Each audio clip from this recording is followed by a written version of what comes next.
All right, we are live here with Meradj Khan, and we're going to be discussing the repugnant conclusion primarily. So first, uh, for people who don't know, do you want to explain what the repugnant conclusion is? Yeah, so I think like one way to think about the repugnant conclusion is just as a consequence of total utilitarianism. So what the repugnant conclusion basically says is that for any population with many people, say 10 billion, all of whom have a very high quality of life, there must be some much larger number of people whose existence would be better with respect to well-being, even though all those people would have lives that are barely worth living. So as an outcome from like total utilitarianism, that is utilitarianism where you try to maximize the overall amount of well-being, it just seems to follow that you can have a population A which contains many people who have like super good lives, but that population will be judged to be worse than population Z, because population Z contains, even though population Z contains people who have lives that are barely worth living, but there are sufficiently many of them so that the said world will have more total utility than the A world and hence will be deemed better.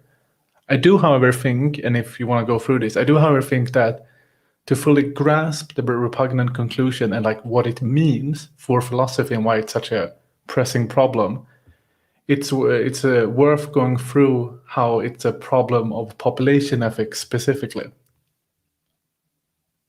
Yeah. So do you want to go through how it's a problem of population ethics?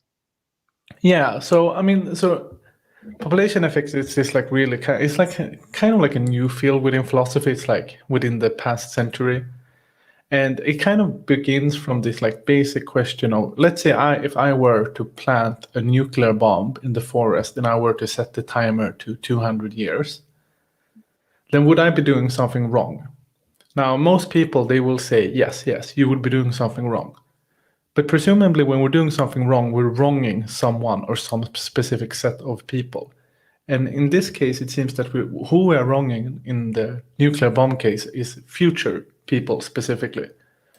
So then it just seems that kind of future people, they have moral value to us, to some extent. If you want to go beyond kind of like the intuitive justification for that, you could get into all things about like metaphysics and how like distance in space doesn't have any moral significant difference between people, and distance in space is just like distance in time. But I think like most people just like trivially accept, right, that future people have some moral worth to us. It seems very strange if they wouldn't have that. So Right. No, yeah. some with some.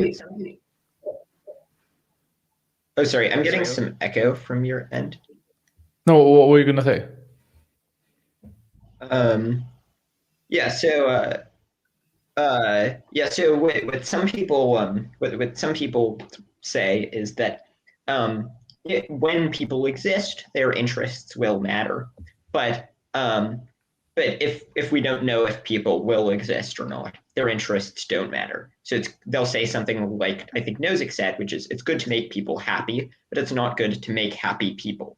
So what would be your reply to that? I voiced objections in the past to that argument. Yes, I think like there are many replies to that, but I really do think like kind of like the strongest reply to that is just that it seems so counterintuitive in these cases where we're clearly making it worse for the people that would come to be in some way.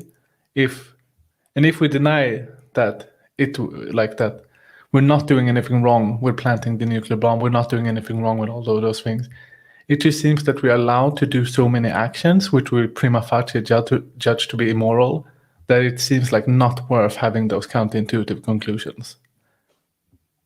Right, but so what they would say is that those would not be a rejection of the rule, because those would be making people who will exist, making their lives actually worse. The people who I'm talking about would just claim that we have no obligation to bring about the existence of future people who live good lives. But once those future people exist, then we have an obligation to not make their lives worse. Yeah, okay, yeah. So I see what you're getting at. Let me return to that in just 1 second, because I think that gets into something very interesting about the repugnant conclusion, right? So if we accept this, which even Nozick does, right, that we have some kind of like obligation, some kind of moral reason located in the future people and their prospective and respective well-being, then we can ask, okay, so what type of wrong is it that we do when we plant a nuclear bomb? Is it that we're violating some people's rights, or is it the fact that we're doing some other types of wrong? Is it that we're violating, as Nozick says, some people's interests, or not violating some people's interests because future people can't have interest? Or is it another type of wrong that we're doing? And to get to this question, and here we get to the next interesting question on population ethics. Let's say then you have one policy action. You have policy action X. And in policy action X, what you would do is you would create a future A. And in future A, people, they would have kind of like 10 welfare levels on average. But if you were to create policy Y, future generations, they would create future B and they would have 12 welfare levels on average. Now, some ask, okay, so it's clear that if you choose policy Y instead of policy X, you get better future generations. Future generations, you simply have it better, right? But now the problem then that many philosophers spot here, or that people have spotted, is that it seems that the reasons for choosing Y can't be that the people in Y have their rights like more respected or have their interests more like protected or don't have the interest thwarted to the same extent, because the people who exist in world Y are not the same people who would have existed in world X.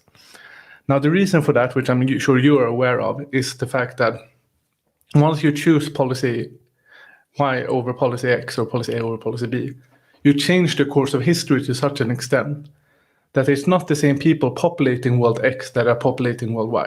So it doesn't actually seem that you're making anyone worse or better off while choosing a respective policy. And I think that is what Nozick's question is like ultimately getting at. That it seems like you can't have a population ethics that is generated towards like caring about future people based on their specific rights or specific interests.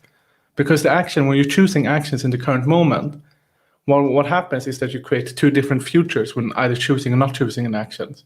And it just seems that like in order for us to be able to say that we are harming people in the future by either thwarting their interest or thwarting their rights, it must be the same set of people.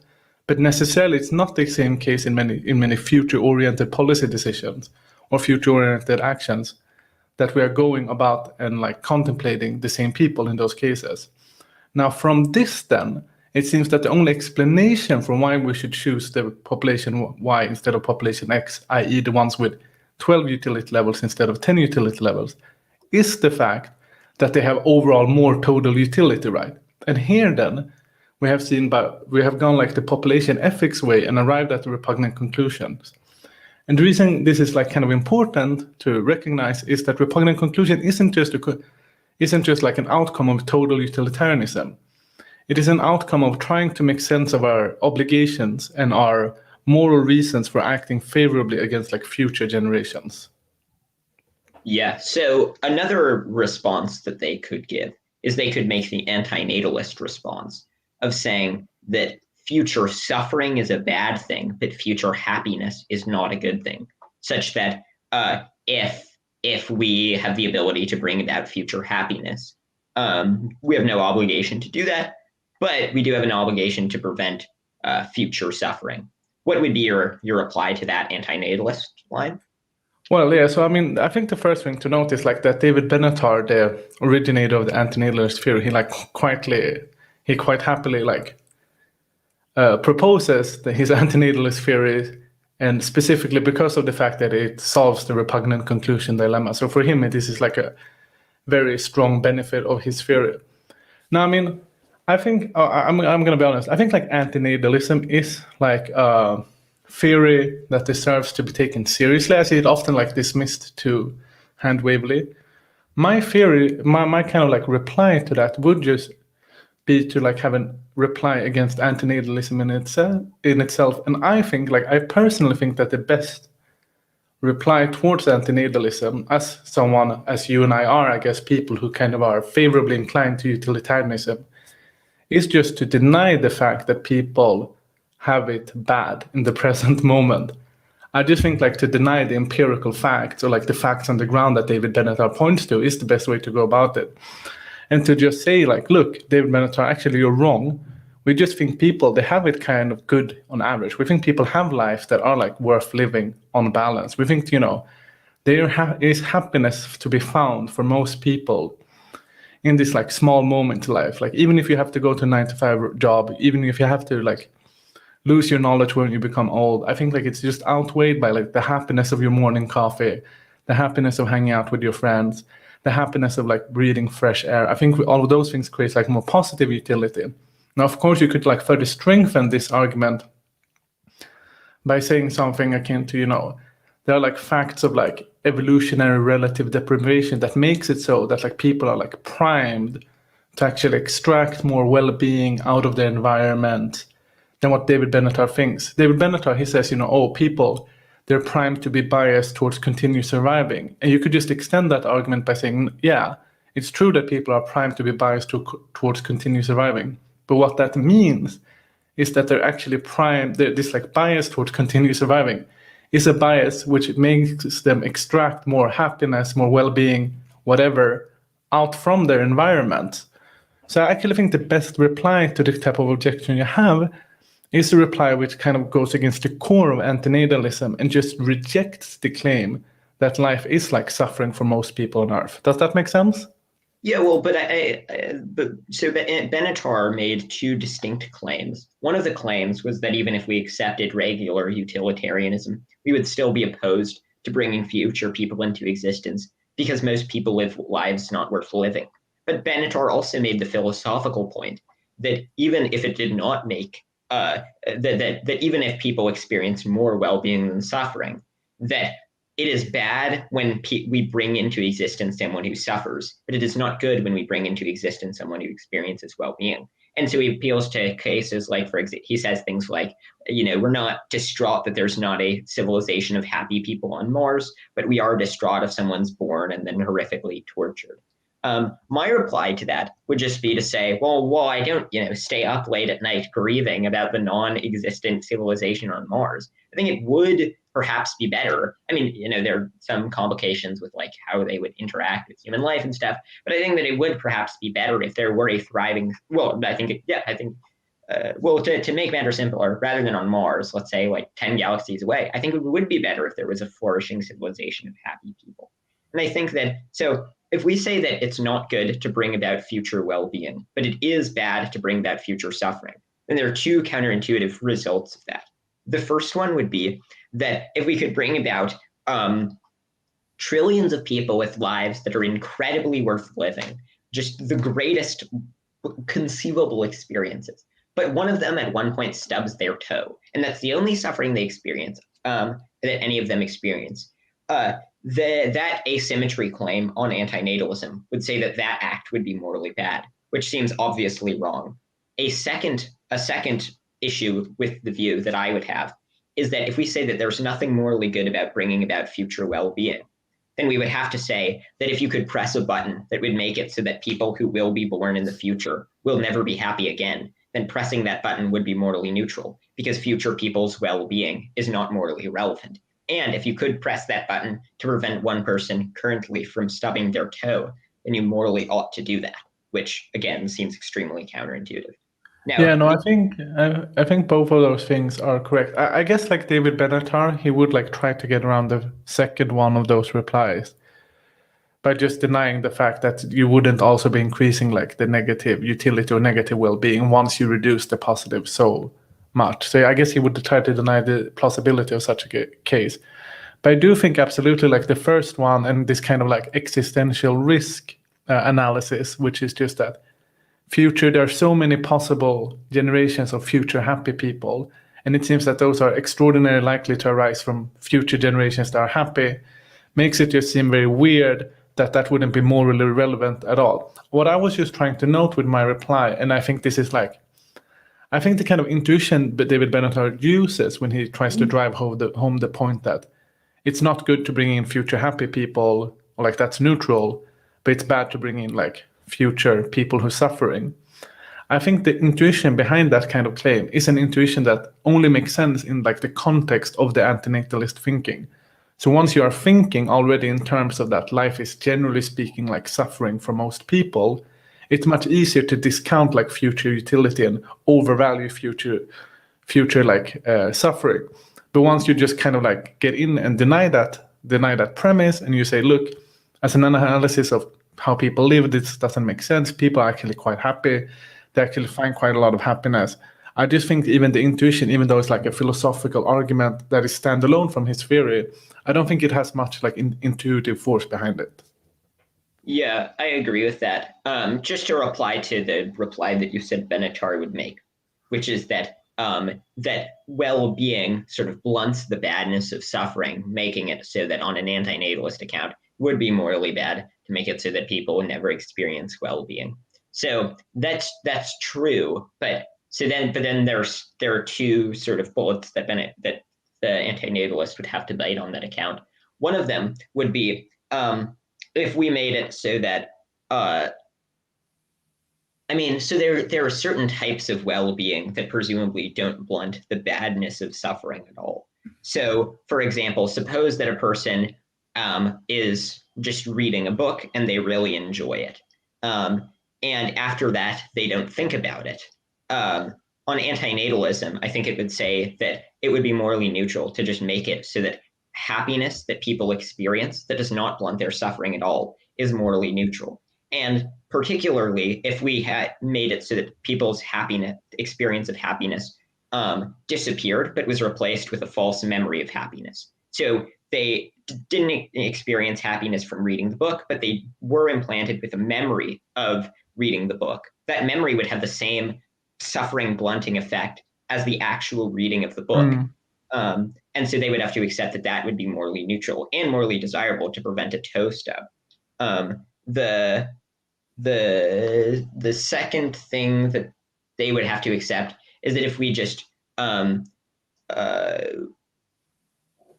pressed a button that made it so that no one was ever happy at all, but then decreased the level of suffering of future people by the amount that it would be decreased by their happiness, then that would be morally neutral, which seems very counterintuitive.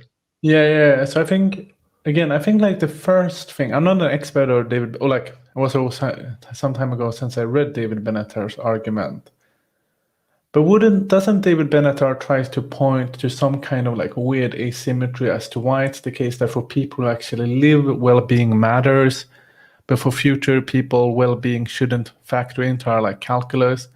So I guess he could like try to get around like the first point you're making there by saying, look, well, I have no problem with saying that like for people who are actually alive, well-being is something that's important. I'm just saying that like when we're factoring in decisions about future populations, this doesn't matter.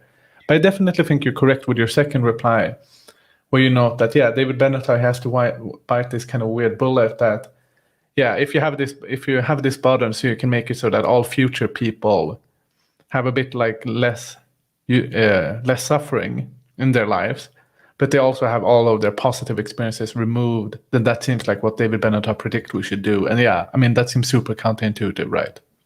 Yeah, and Benatar does argue for an asymmetry. He does say things like, well, the fact that they don't exist yet means that their well-being doesn't matter. But I don't know why that would be true. Like, it just seems like he'll say that. I've heard him say that. And he makes it sound like that's like the first part of the sentence is a justification for the second part of the sentence. But I don't see why the fact that they don't exist yet means their well-being doesn't matter.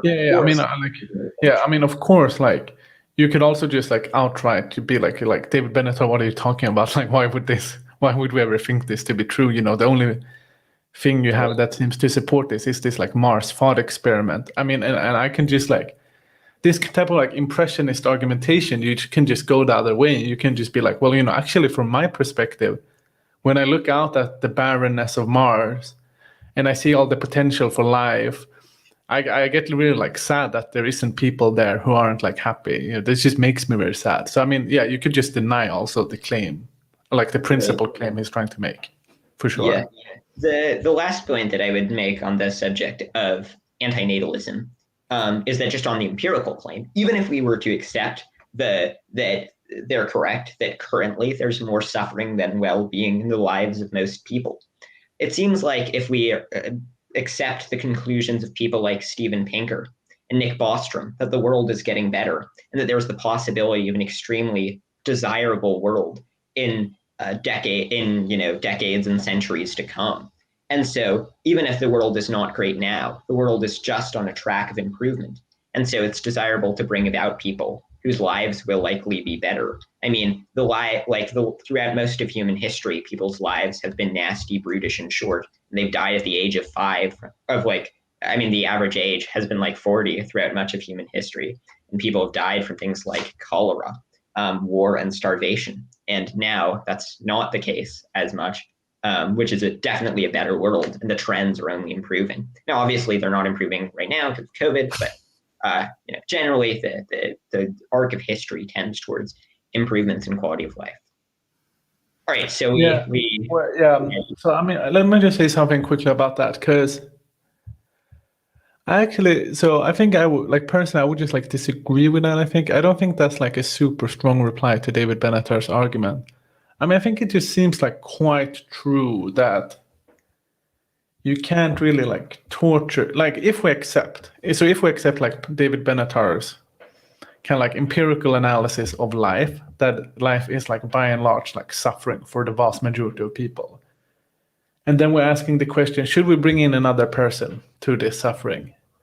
And our reasoning for bringing in that other person is the potential that in the future they might be part of a lineage that creates people that are really happy.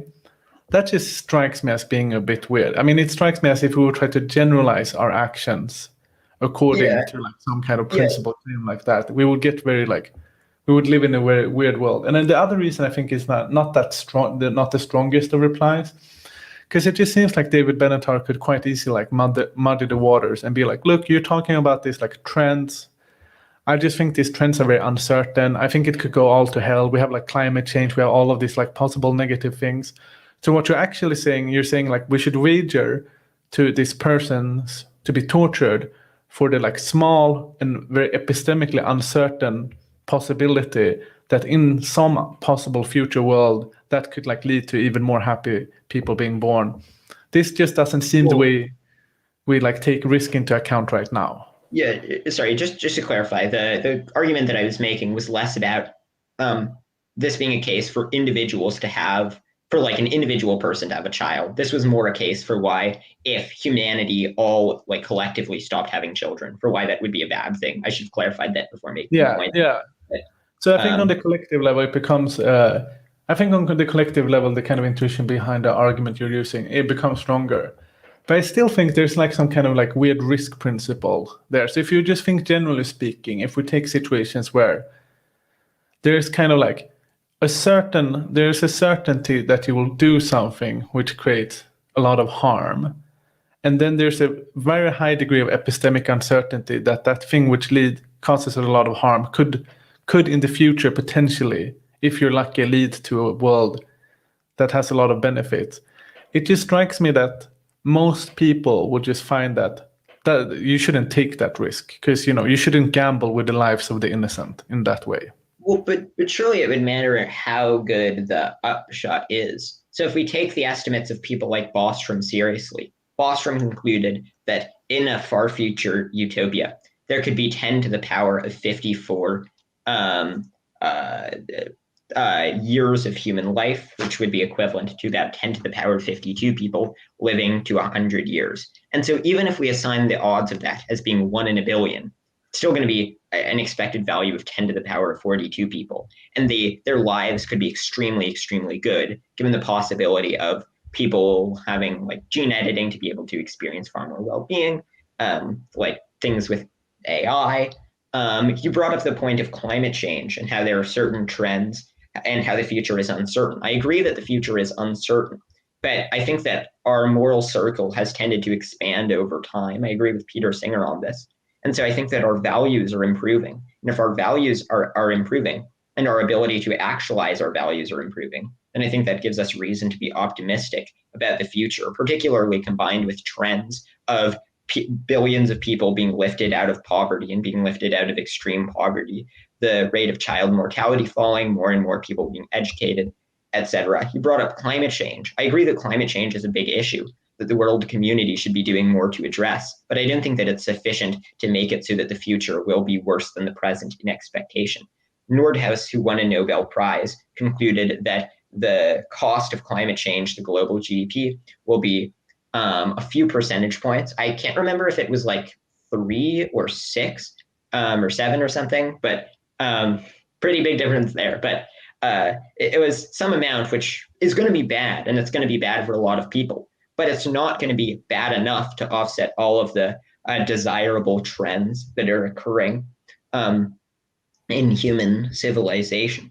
And if we're utilitarians, then I think that we would maximize expected value. So even if there's a high chance of disvalue for a low chance of immense positive value, then I think that the immense amount of positive value would still be likely to outweigh. Yeah, I mean, so obviously it's going to be the case that like if the risk is such that, well, you can guarantee current suffering, but the outcome of that current suffering is this like immense happy future which Nick Bostrom talks about. It's gonna cash out in a way that the utilitarian will say, yeah, you should take like the risk and make this people suffer for that like happy future.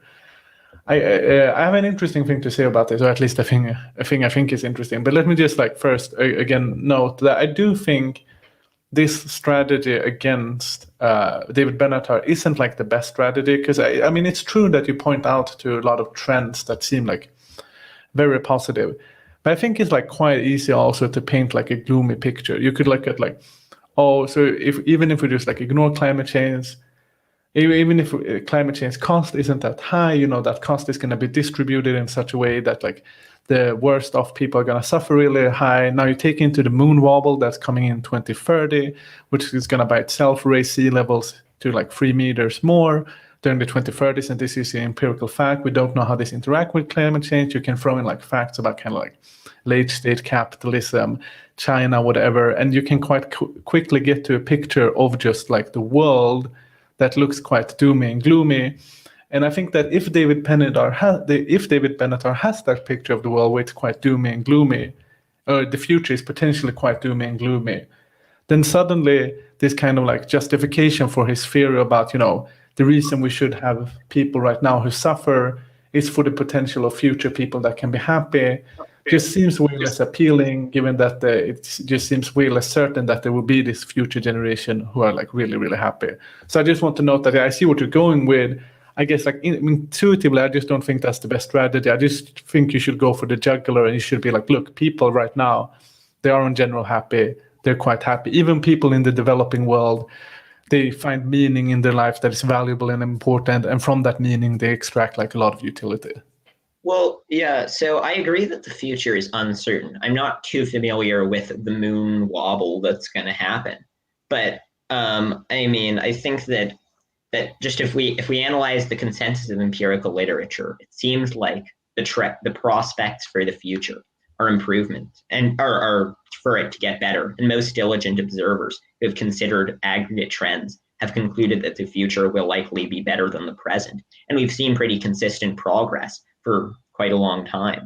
And so I agree that there's a lot of uncertainty, but I think that that given that the expected value is so high, that it does give us a promising angle to argue against antinatalism. And given that I think that the argument that the future is likely to be good in expectation has the potential to contain unimaginable amounts of well-being. Given that I think that that's true, I would additionally think that an implication of that would be that we should try very hard to prevent the end of the world, and that should be one of the top global priorities. Oh yeah, I mean, I think definitely we should try very hard to prevent the end of the world. I mean, yeah, that makes sense to me. Yeah. Let me just note one thing. So this is just a thought me and my friend have been developing regarding the Nick Bostrom type of analysis. So let's say you take the kind of Nick Bostrom principle truly and correctly, what you get then, right, is the result which you hinted at, which is that our kind of top global priority should be to prevent the end of the world, right? Yeah. But now but that principle of reasoning seems to hold true for an individual's life also to some extent. So given everything, you personally, you're quite young, how are you? Are you 17, 18? 17. 17. Yeah, given the possibility of your future well-being is quite immense, right? I mean, the well-being you're going to experience in your future, trust me, is a lot higher than what you experienced up to now in high school. Just by virtue of the years, but also by virtue of the fact that being a kid and being in high school kind of sucks. Being an adult is way more fun. But no, so let's take this seriously. Then it just seems that what you should do in your life is you should just try to minimize any opportunity of you dying, right? It's like the well-being in your future is going to be outweighing any possible thing you could do right now. Going out, having partying, having fun, even riding in cars to school. So it seems like your top obligation right now, like vis-a-vis yourself, should be to minimize. Wait, is everything okay? Yeah. Oh, so I just heard something weird. Oh, never mind. Oh, yeah, sorry, I was futzing with a deck of cards. Okay, sorry. Cool. No, should be to like make sure that you don't take any risks at all which could thwart your life.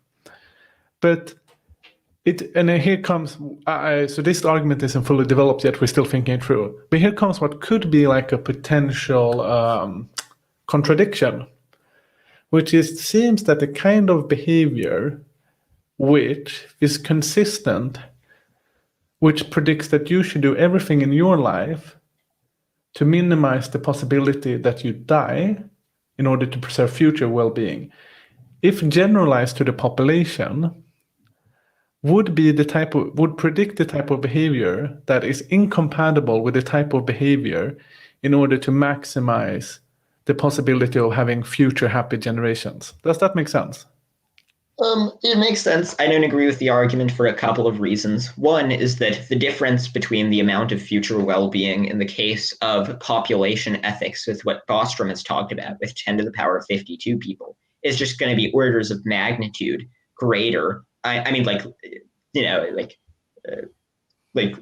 10 to the 40 times as large as, or some insane amount larger than the considerations of risks to my own life.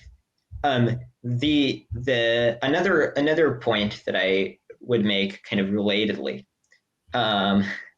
is that I think that many of the things that could be done to reduce my risks of death, so for example, not driving the car to school, would presumably make the future trajectory of my life less good, right? If I don't have a high school education, then I'm less likely to have a good future.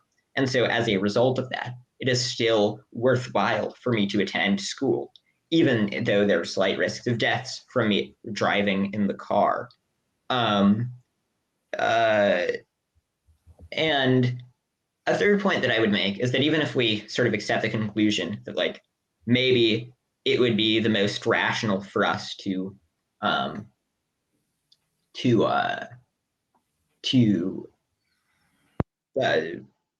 like not go out and have fun and instead do other things. I mean, I think that it's just sort of psychologically impossible to have like, a miserable childhood where you don't have any fun, just to minimize your risks of death. And so I don't think that would maximize long run expected value. Yeah, no, I mean, so I think the latter two things you mentioned are not going to be things which get one out of this potential paradox, because this thing about psychological feasibility, it seems that type of reason can be generalized to Nick Bostrom's analysis also, and to say like, look, it's not psychologically feasible that we engage as a collective society in all of this behavior which seeks to maximize the opportunity of this super happy future generation. And if the second point, I wasn't quite sure, you seem to be saying that, look, it's just going to be the case that I'm going to forsake so much like happiness by not driving my car to school that it's not going to be worth it. But I take it that here we still have the kind of like Nick Bostrom point or analysis standing, which is that the worst thing that could happen in all your possible futures. So let's say you have like the first future, and in the first future is your is the life where you go to school and you're very, very happy. Now, it's true that future would be your most happy future, but that future isn't happy enough to outweigh the negative future where you die. Like there's nothing that could be outweighed of that such in the same way as there's nothing in the Nick Bostrom analysis that could outweigh the potential of losing that ultimately happy future generation in any other timelines. We should do everything to do that. It seems like you should do everything to preserve the future in which you're alive, even though all other futures may be way more happier than that one. So it just seems that we're stuck kind of in a situation where if we take Nick Bostrom's analysis seriously, it seems that the ordinary like principle of prudence we use to guide ourselves in our personal life seem to not pan out in the way we would want them from a utilitarian perspective. Oh, well, I think that, so the point that I was making was not that the happiness that I get from like driving to school outweighs. The point was that the happiness that I get from the improvement in my quality of life in the long term that will accrue from me having a high school education is going to be greater than the small risks of me dying. So I think that it's conceivable that if I didn't get a graduate high school, my life would be more than 5% worse. But there's not a 5% chance of me dying in high school. So I think that the considerations would still favor that. Yeah, I guess like this is gonna turn on like empirical on like grounds of just how we cash out like levels of well-being. I guess it still seems to me that like if we take the Bostrom analysis seriously, and we think that most of us have lives that are worth living, the worst thing that could happen to us, within the Bostrom framework, would be that we died, because we would miss out on all this future happiness. And if we take what you said seriously about how the future is going to be even better than the current, because these are just the trends, it seems that the future could just be so much better for us than anything in the present is, that we should just like maximize our opportunity to get to the future. And it's true that like if you have a high school education, your future would be better than if you didn't have one. But the question then is that would it be so much better to outweigh the risk of you dying and all the future happiness you lose there, given that you would still have some future happiness even in the world where you don't have a high school education?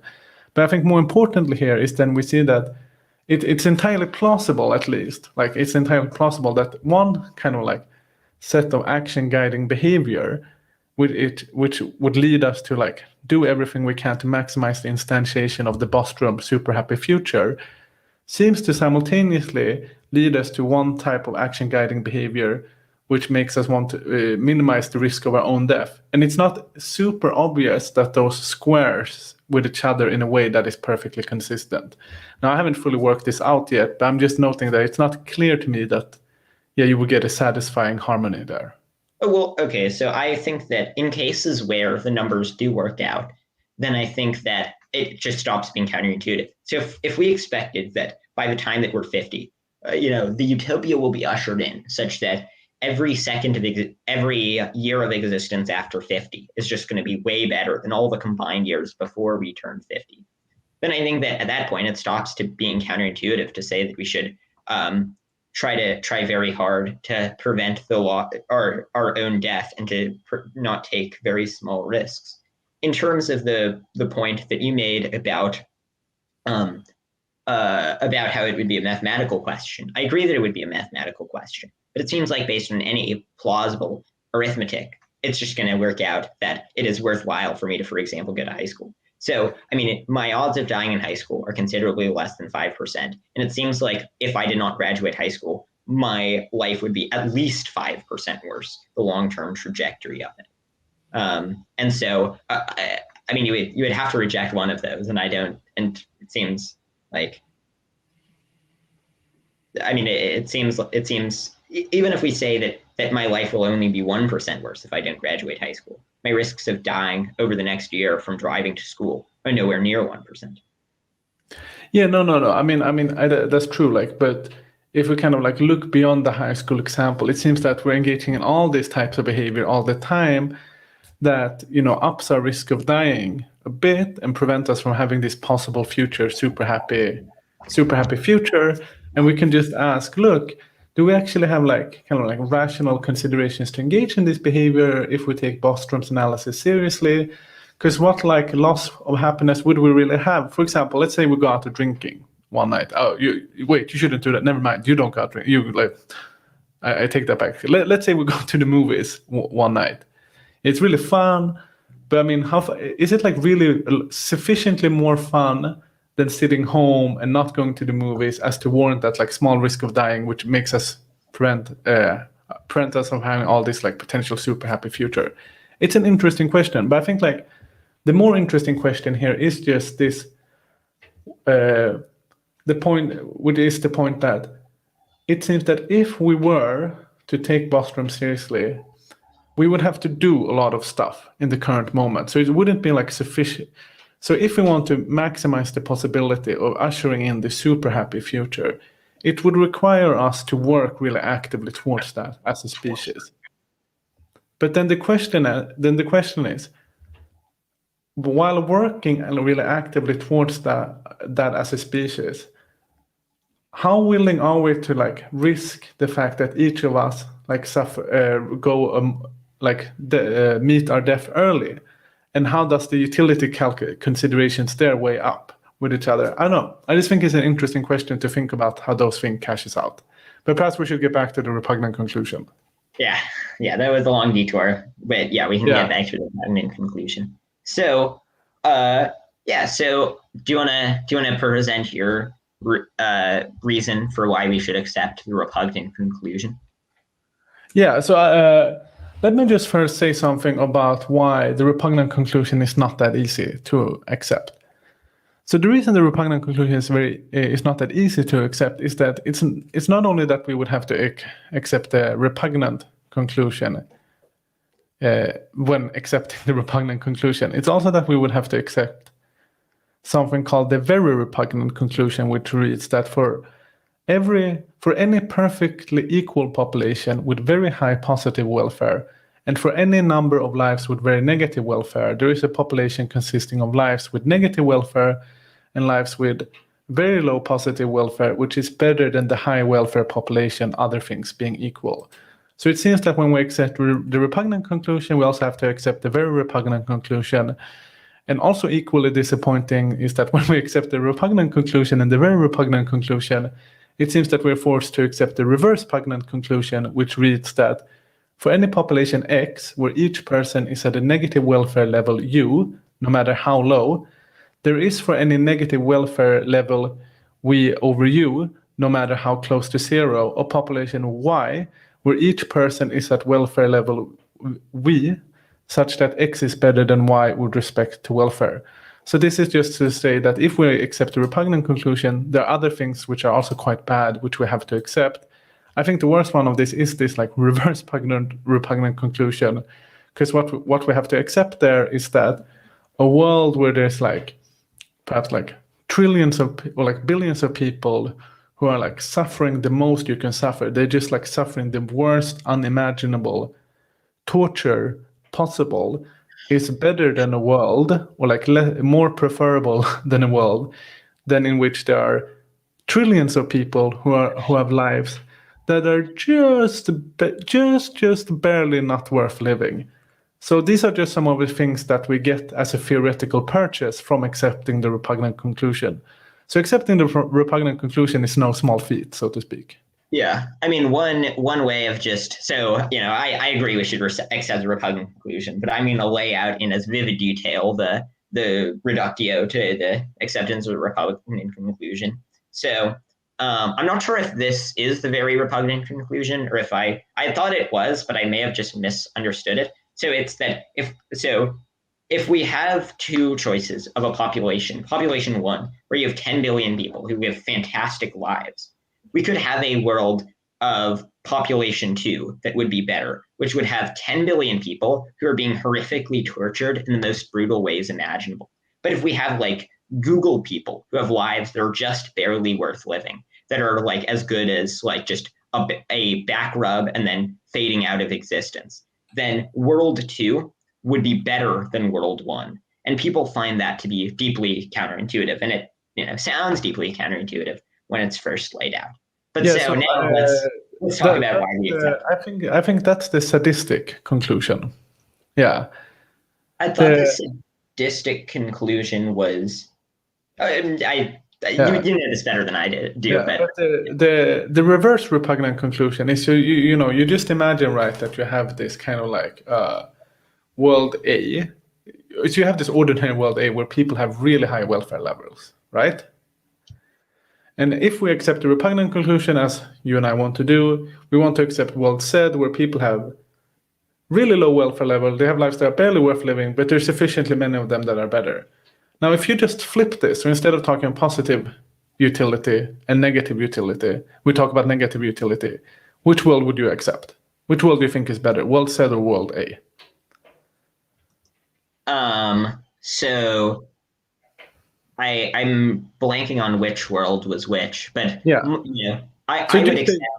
Like the ordinary repugnant conclusion, the pillars, how they stack up, right? Yeah, I would accept that the one with the large number of people whose lives are only barely not worth living would be worse. But I agree that that's a fairly counterintuitive conclusion that I only accept because I've thought through the philosophical arguments. Yeah, exactly. So the point here was just to say that it seems like it's not only the fact that we're accepting the repugnant conclusion, but we're accepting kind of a lot with the repugnant conclusion. Right. Yeah. So I think so now let's lay out why we would accept, why we don't accept these somewhat unsavory conclusions. Unsavory conclusion. So I think I'm going to first start with like one thing that is like starkly put out in the literature that I think makes like gives us quite a good reasons for accepting the repugnant conclusion. And this is Torbjörn Tännsjö's argument for accepting the repugnant conclusion, which he notes that, the repugnant conclusion, the reason, well, he first begins by noting that we have already kind of stacked the deck against the repugnant conclusion by calling it repugnant, right? We've kind of almost like, to some extent, begged the question there.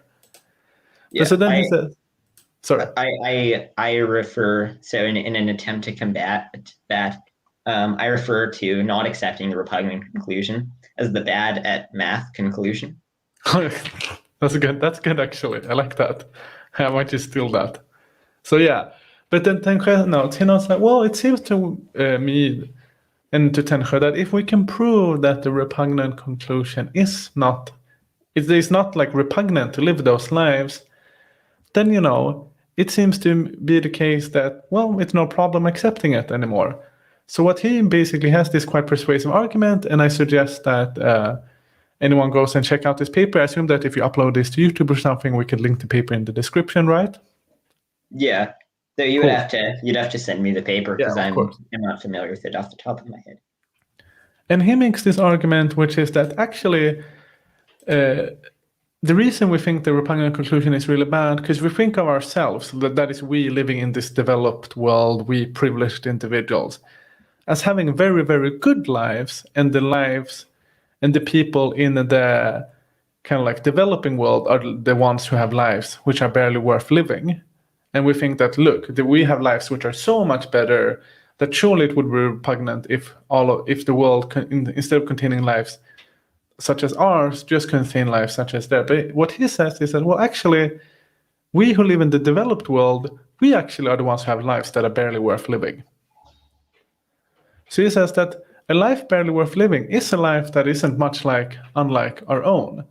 Now, of course, this is just like an assertion on a level, but he has like some quite like sophisticated analysis for why this is the case. So he begins by noting it just seems to be like part and parcel of the human condition that the kind of happiness level we can experience can't be like super high. It just seems that in most of our lives, we're kind of going about being like quite neutral about our lives. We're not feeling super happy, we're not feeling super bad. But then we have things which in our life bring us like happiness, and they just put us above this like neutral level. So we have lives that are like quite happy. We have our family, we have our professions, we have our jobs, we have our interests, and they just we watch TV shows on Netflix, and they just makes us feel kind of good. And then he notes, And in these times where we get like super happy, let's say, you fall in love, or the person you love says they want to be with you, or you have fought really hard to work to get into a job, and you get that job, or you get the best grades in university. That kind of happiness level is a happiness level which is like it's very high, but it's also very ephemeral. It's not permanent. It's not something we can really sustain as human beings. So we quite quickly come down to this level where we're either neutral or have lives that are barely worth living. And this is just where we live most of the time. And surprisingly, it also turns out to be the case that even when we get hurt very bad, so when we think our lives are quite very bad and we dip below the level, so now we have lives that are barely not worth living. Let's say we lose an arm in an accident, we lose our mother. Just as a matter of fact, it's the case that we quite quickly come up to lives that are worth living again, albeit barely worth living. That just seems to be a part of the human psychology. So given that lives that are barely worth living doesn't look very different from the lives that we live right now, and there doesn't seem to be any repugnant about the lives we live right now. It just seems kind of nice for people to actually be out there living their lives, having a good time. It doesn't seem that bad to accept the repugnant conclusion.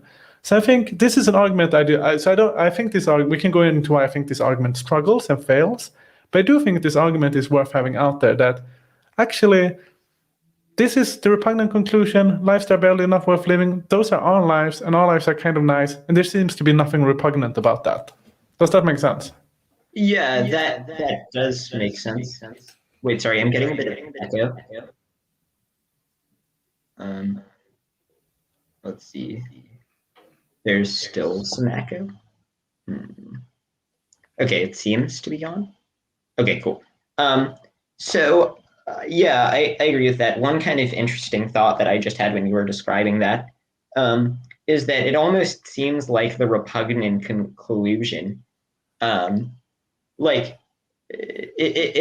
seems like the repugnant conclusion is almost the flip side of Nozick's utility monster. That the repugnant conclusion, like the difference between Nozick's utility monster and the repugnant conclusion is, well, Nozick's utility monster is like presumably like violating our rights, right? So Nozick would say that there's a difference there. But the main one is that just in the utility monster, you just multiply all the values by a large number. So you make it so that the utility monster has a life that's like really, really, really worth living, way more so than our current lives. But so I don't know, there might be some tension between rejecting the repugnant conclusion and rejecting the utility monster. But I don't know, that's just a thought that I had. Yeah, so you're saying that if you accept this like repugnant conclusion and you kind of accept it on grounds that Tännsjö accepted, it seems you would have a hard time accepting the utility monster. Right, because so if we reject the repugnant conclusion, then it seems like we would have to accept that the utility monster would be mortal, or accept that there's some metaphysical significance to the specific amount of well-being, because the utility monster is very much like the situation in the repugnant conclusion, where we're valuing people with lives barely. So with the utility monster, we're saying that people with lives barely worth living in relation to the utility monster are less valuable than the utility monster whose life is like incredibly worth living. But in the repugnant conclusion, we're saying that people whose lives, I mean, I guess to some extent, these are opposite spectrums of the objections against utilitarianism. So you can object to utilitarianism going the way of the repugnant conclusion, but you could also go the complete opposite way of the Nozick's utility monster. I don't think there's a tension between the two. I just think these are kind of like different ways. They're like kind of like polar opposite ways of trying to argue against total utility, right? Well, I think there might be some tension between the two. So let's say that in the repugnant conclusion, what we did is we just multiplied the well-being of everyone, all the people whose lives are barely worth living. We just multiplied everyone's well-being by a quadrillion, such that now the one person's life is like incredibly worth living. And then the other people's lives are like very, very worth living, but not as worth living as the other one. it seems like in that case, it is going to be essentially a watered down version of the utility monster. But the only difference is that in the case of the utility monster has more utility than everyone else combined. And in this case, the like mini utility monster, the happy person, the person who started out happy and whose well-being was multiplied by a trillion, his life is going to be not as good as the combined well-being of everyone else. Yeah, no, I see what you're saying. I guess I just don't see the tension in there. So, I mean, one way to say is that, yeah, utilitarianism, it's vulnerable to this kind of like thought experiment with the utility monster, where there's like one person who's so happy that they like outweigh all other populations. And the repugnant conclusion is saying, like, look, there's going to be like one population that are sufficiently many that are even though they're just like slightly happy and have lives that are barely worth living, outweigh any other type of happy population, including the possible utility monsters. Are you saying that, are you trying to say that the tension is that you can both have, sorry about the mic push there, is that both of those could be true simultaneously? So you could have one world where you have the utility monster, and that world has like, and the utility monster has basically the capacity for infinite well-being, but then you have another world which contains basically infinite people who just have like one in well-being, and you're trying to choose between the two, and that's some tension there. Well, the point is that if we multiply everyone's well-being by a quadrillion, then the repugnant conclusion becomes very much like a watered down utility monster. And so one way so in that case, what you could do is you could say, okay, sure, that's true, but multiplying it by a trillion sort of changes the calculus, or by a quadrillion changes the calculus in some way that makes it so that pre-multiplication of everyone's well-being by a quadrillion,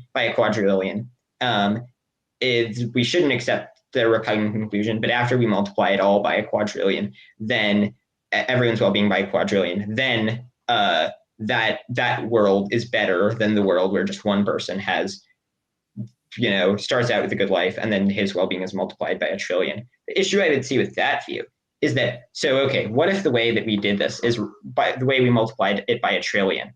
I mean, one easy way of multiplying people's well-being by a trillion is to just have their life run on loop. A quadrillion is to just keep having their life run on loop a quadrillion times. So they live their life, and then they live their life again a quadrillion times. So that would be functionally the same as the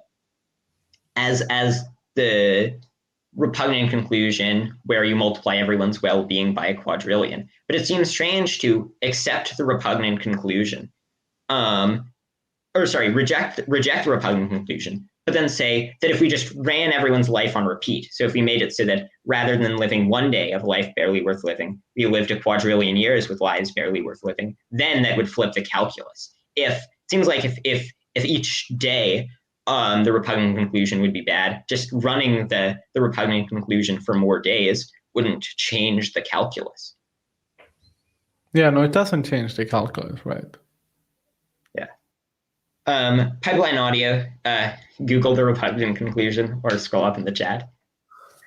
So okay, now let's talk about the other reasons why you think we should accept the repugnant conclusion, unless you have more to say about the point that I raised. Yeah, no, I just want to say something else about Tännsjö's thing, so that one kind of objection to Tännsjö's point then comes from Gustav Arrhenius, he has like formulated these impossibility theorems against the population ethics. And his reply is by noting that showing that population Z, i.e. the world in which there are sufficiently many people that have lives that are barely worth living, outweighs population A, which is the world in which there are just fewer people but are really, really happy, is that showing that world A is somehow appalling does not reduce our confidence in the fact that world A should be preferable still, since it's a comparative question between population A and population Z that matters. So it doesn't matter, in fact, if it's shown to be the case that the repugnant conclusion is not repugnant, because what matters is that even if we accept this now non-repugnant conclusion, the we still violate an important condition on population ethics known as the quality condition, which Arrhenius has formulated. And the quality condition reads that there is at least one population with a very high positive welfare, which is better with respect to well-being than any population with very low positive welfare. So what I just wanted to note here is that there are like ways of then getting, it's like still pushing back to Tännsjö's point. So even if we accept that Tännsjö has proven that the repugnant conclusion isn't repugnant, we can still go the way of Arrhenius and hold that what matters isn't actually whether or not the repugnant conclusion is repugnant, but it is this comparative world between the said world and the A world. So it might be the case that the said world is not repugnant at all, but it still seems counterintuitive to prefer the said world to the A world because it violates this quality condition.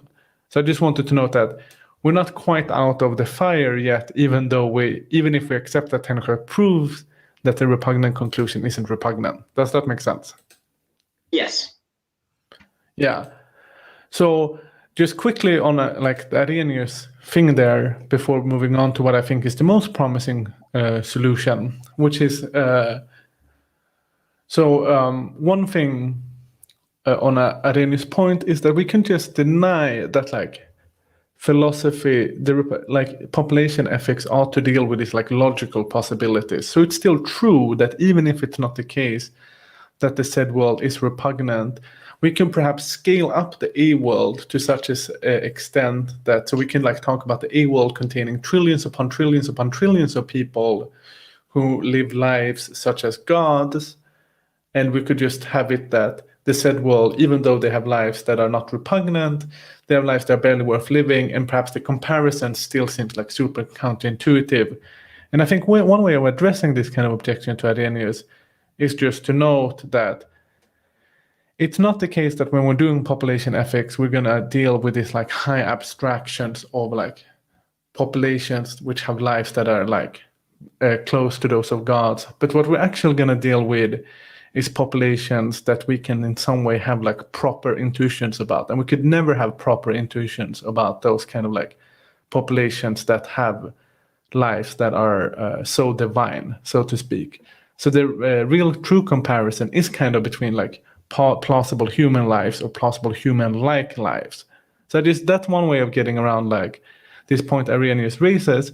But I do also just want to note that I am like sympathetic towards people who think that the quality condition, i.e.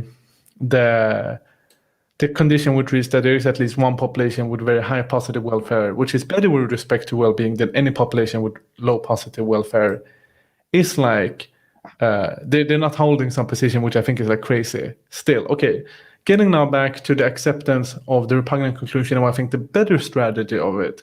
So the astute listener will have noticed that, yeah, even though Tännsjö perhaps give us good reason for not rejecting or not for claiming that the repugnant conclusion isn't repugnant, and for accepting the repugnant conclusion, he doesn't give us sufficiently good reasons when factoring in that accepting the repugnant conclusion, who is now not repugnant, we still have to get as like a theoretical purchase, we get the reverse repugnant conclusion, the statistic conclusion, and the very repugnant conclusion. So, and the reason we don't get them is because like even if Torbjörn if we accept that Torbjörn Tännsjö has like kind of proven to us that there is nothing repugnant about the lives that are barely not worth living, we still have the reverse repugnant conclusion. And for those who don't remember, which is that, you know, it just seems that it's like a world which contains super many people which have lives that are almost worth living but not quite, is somehow a world that is worse than a world which contains super many people but not as many who have lives that are like tortured all the time. And it also doesn't avoid the very repugnant conclusion, which reads, for any perfectly equal population with very high positive welfare and for any number of lives with very negative welfare, there is a population consisting of lives with negative welfare and lives with very low positive welfare, which is better than the high welfare population, other things being equal. Now, so my friend who is currently doing his PhD at St. Andrews, he's called Luca Stroppa. He's developing this really interesting theory to get around this that I think is very convincing. So I'm just going to spell it out, but just notice that this is his theory and not mine, okay? Okay. So what he notes is that actually there is this like neutral, what he argues for is there is this neutral zone in between the lives that are barely worth living and the lives that are barely not worth living. So there is actually this kind of like empirical distance or conceptual distance between those two types of life. So it's not the case that if you're having lives that are barely not worth living, those lives are just marginally different from lives that are barely worth living. It's actually going to be the fact that those lives are pretty bad. Because in order to get to that point, in order to get to the point where you have a life that is barely not worth living, you're going to have traveled all the way through this neutral zone. And traveling through this neutral zone is kind of dense and thick. So it's going to require some substantial changes through your life. Now notice what this does then. What this does it then automatically is that it makes it the case that lives that are worth living, lives that are barely worth living, you automatically get the result that those lives are kind of good. Because there's a big distance between those lives and lives that are barely not worth living, and you're going to have to accumulate a kind of a lot of actions that are good and positive for you in your life in order to get to a life that is barely worth living. And the same thing is true for lives that are barely not worth living. It's not the case that you, which it seems to be now on other conceptions of how to cash out the welfare distribution here. So it's not the case right now with, oh, you have a life that is like barely not worth living, and then you kind of like have an accident, and suddenly you have a life that is barely worth living. Or sorry, the reverse. You have a life that is barely worth living, and then you kind of have a small accident, and now suddenly your life is not worth living anymore. That's not going to be the case, because now there's this like neutral zone conception, and it requires a lot of things to travel through that. Now, if this is true, and he has a lot of arguments for why this is true, I can go through some of them. But if this is true, then we get away from the reverse repugnant conclusion, right? Because now it is the case that the lives that are barely not worth living are actually very bad, and they're very different from lives that are barely worth living.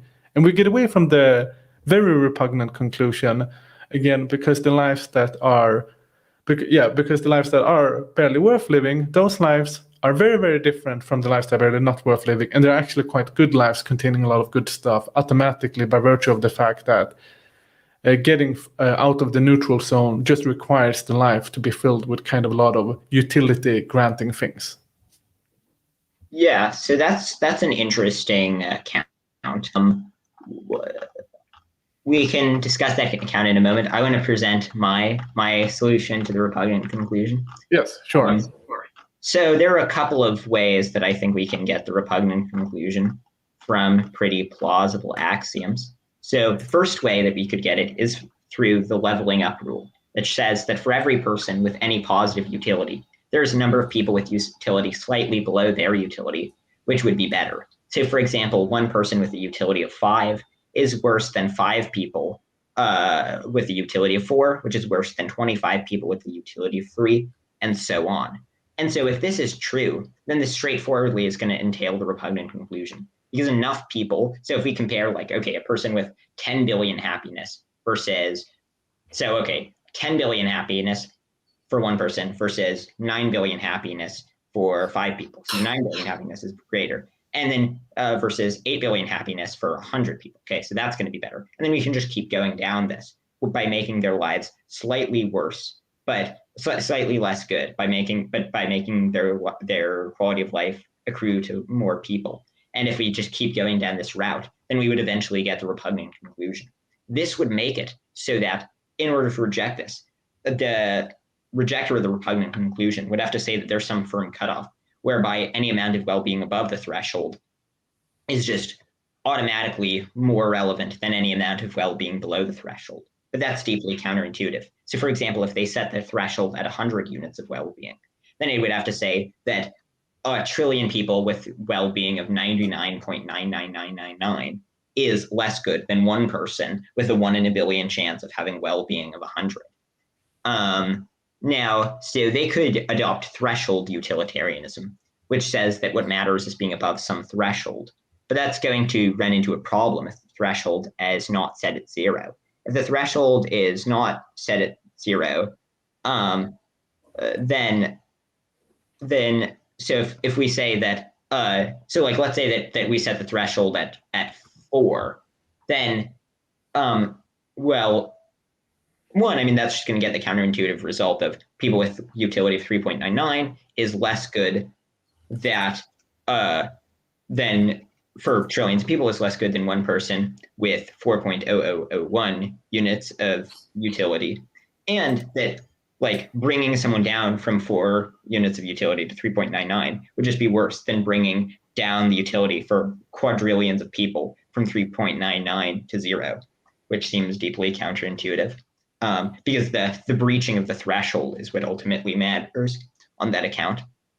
I mean, there are other ways of working this out, but so in terms of the solution that you gave, I would have some objections to it. So, so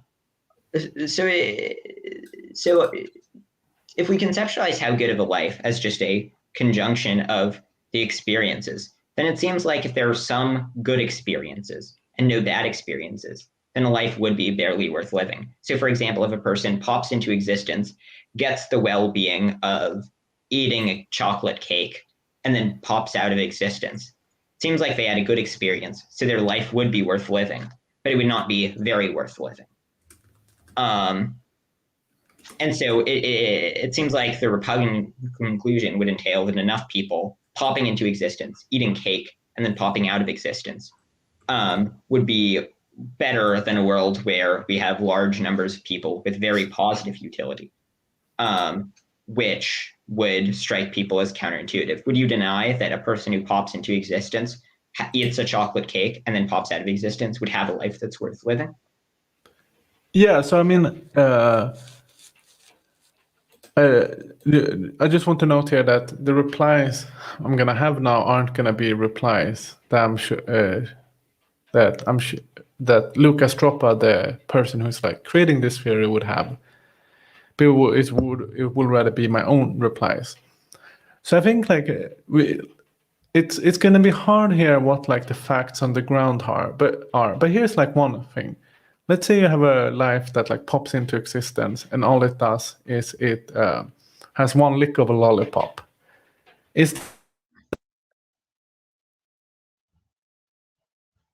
Oh, you muted yourself.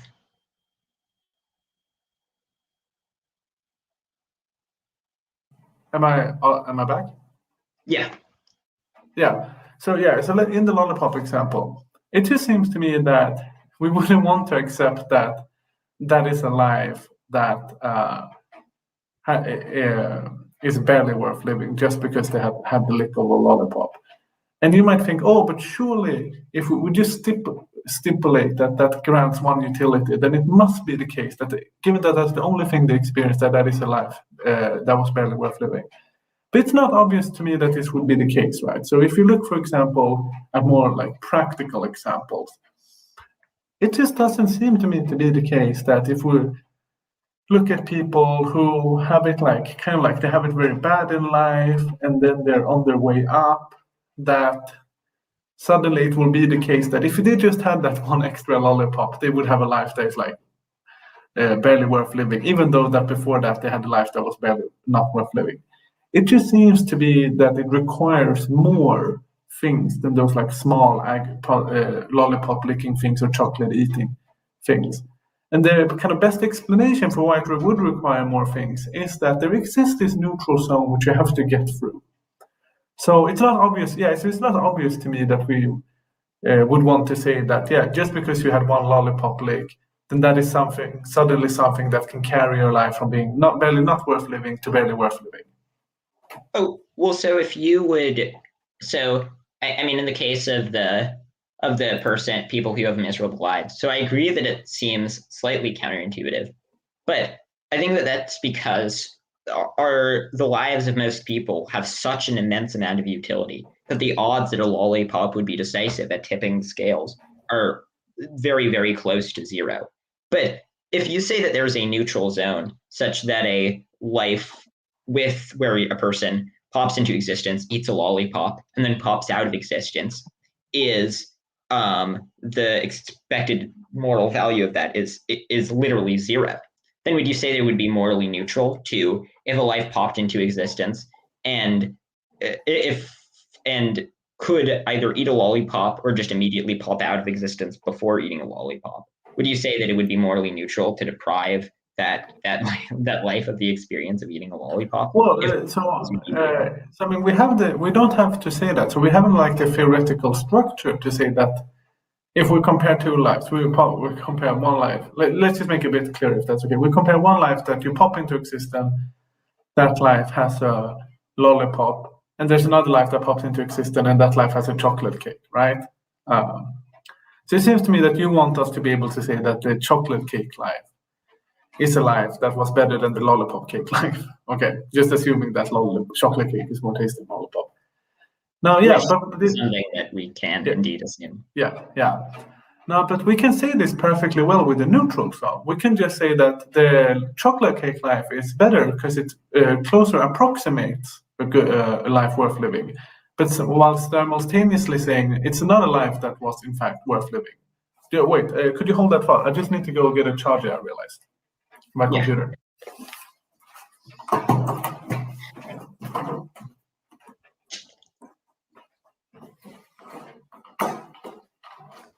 Hey everyone who's watching, thanks for tuning in to this.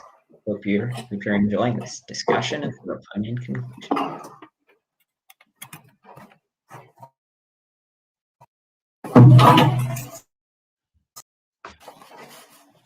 There we go. Okay. Yeah, so you could say that it is closer to the threshold of a life barely worth living. But I don't think that this threshold of a life barely worth living is gonna work out so well. So okay, so like let's say that we say that there's some firm threshold for a life barely worth living. So that if your good experiences are, let's say that you have to have enough good experiences that are equally good to 1,000 eatings of chocolate cake in order for your life to be barely worth living. So if we say that that's the prerequisite for life barely worth living, and before that point, the life is not at all worth living. So would you say that the expected value of bringing about a life with below that threshold is 0? Would it be negative, or would it be positive? Sorry, once again, what is the question? So if we bring about a life that's below the threshold of a life that's barely worth living, would the expected value of bringing about that life be 0? Would it be negative, or would it be positive? We're bringing in a life that is barely worth living. No, sorry, this is below the threshold that you say that to be barely worth living needs to be sort of a somewhat high bar. Yeah. So let's say a life is below that bar. Would that life be good to bring about, bad to bring about, or neutral to bring about? So if it's in the neutral zone, it would just be neutral to bring about that life. Right, but two neutral things are going to be equally good, right? No, that's not necessarily true. Well, wait, because one type of comparison you can do is you could say, oh, but they're both in the neutral zone, so they have to be neutral. But obviously you can also ask, given being in the neutral zone, are they closer? Are they more approximate to a life that is barely worth living or barely not worth living? And if they're more approximate to a life that is barely worth living, we would just say that that life is closer to being a good life, right, than a life that is more approximate to the zone that is barely not worth living. And given that it's closer to approximate to being good, it seems that we have closer reasons, or more approximate reasons, to favor that over something else. And we can hold that while simultaneously saying that that both lives are neutral.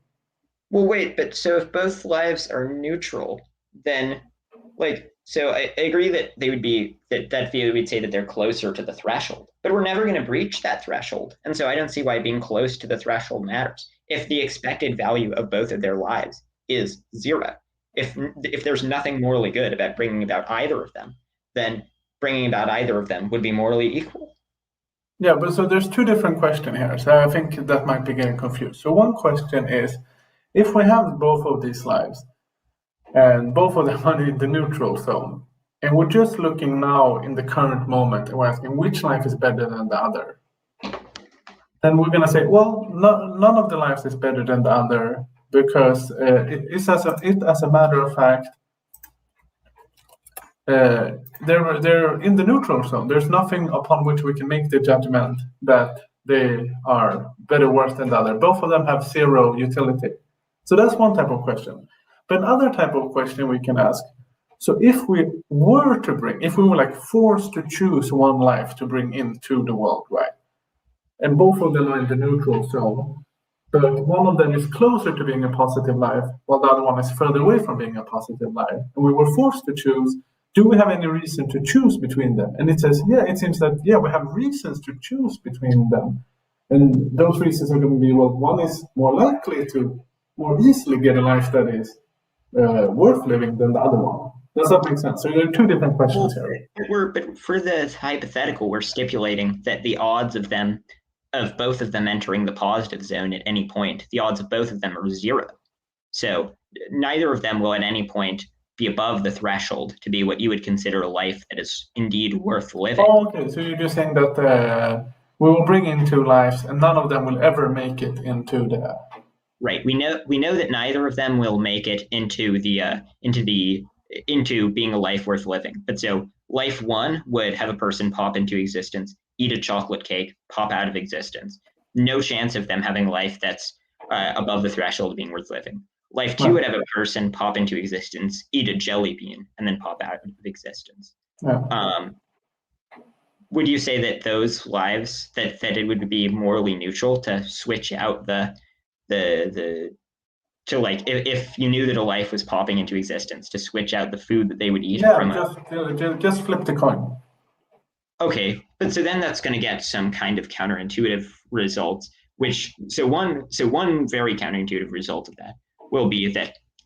So given that you think that there's this sort of intermediate range where on both the positive and the negative end of lives that have 0 expected value to bring about, such that they're morally neutral to bring about.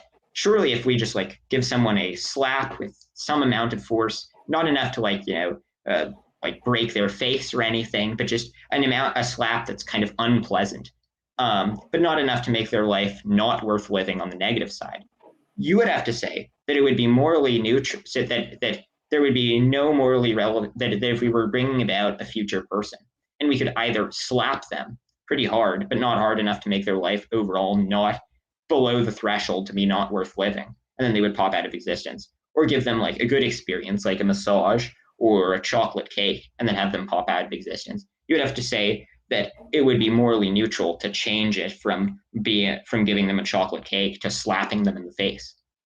No. Because if I were to slap a person in the face, would I harm them? Would they feel some pain? Yeah, but sure, but you would not harm them enough for their life to be below the threshold that you've set. I would harm them.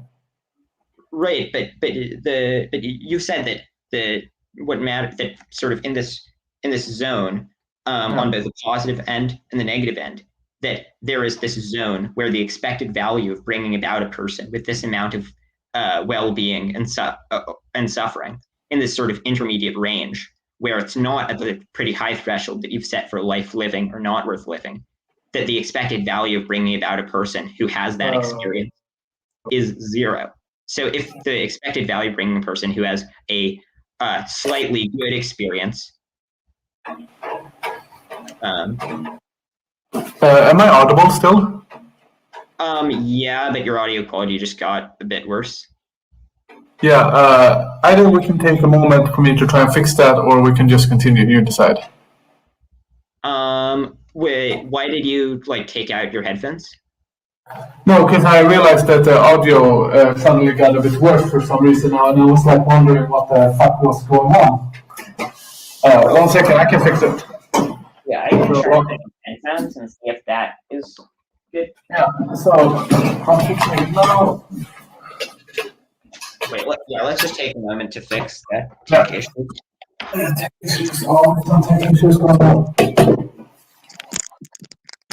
But yeah, so I mean, we can. I can continue answering the question. In the meanwhile, I can wait. Yeah, you can continue answering. Yeah, so it is the case that if, let's say you're in the neutral zone, and now I were to slap you, right? It might be that the case doesn't change you.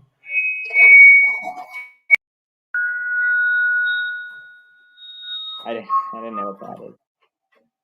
So sorry about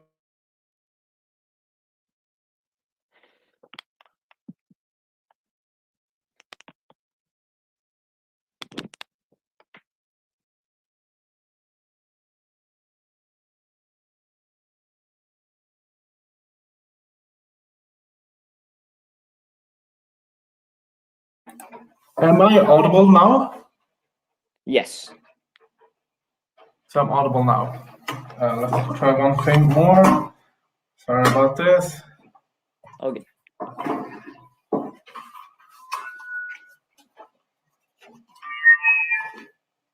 I have no idea what's happening.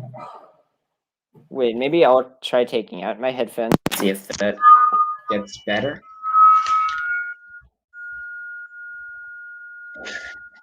What's going on? I have no idea. I think it's from your end. Wait, let's see. I'm gonna try.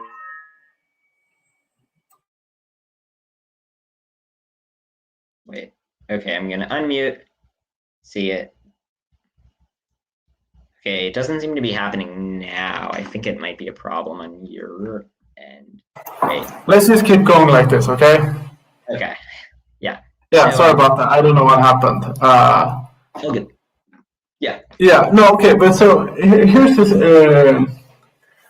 a simple reply to that, which is just the fact that in the neutral zone, you're still going to be moving on positive and negative utilities, right? So your experiences is still going to grant you a positive or a negative utility.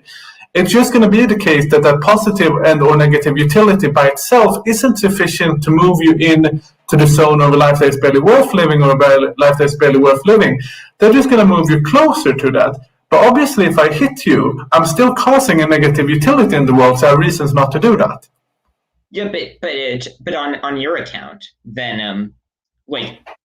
On your account, if lives are neither worth living nor not worth living, the expected value of bringing them about is 0. And in both cases, there's a 0% chance that either of them will either become worth living or not become worth living. Yes. And so then, if the expected value of both of them is 0, then you would have to say that there's no morally relevant difference between world 1, where we have the like, let's say that I'm not the one who slaps you, just to make it simpler. But like, let's say that you pop into existence, you stub your toe, think ouch, and then you pop out of existence.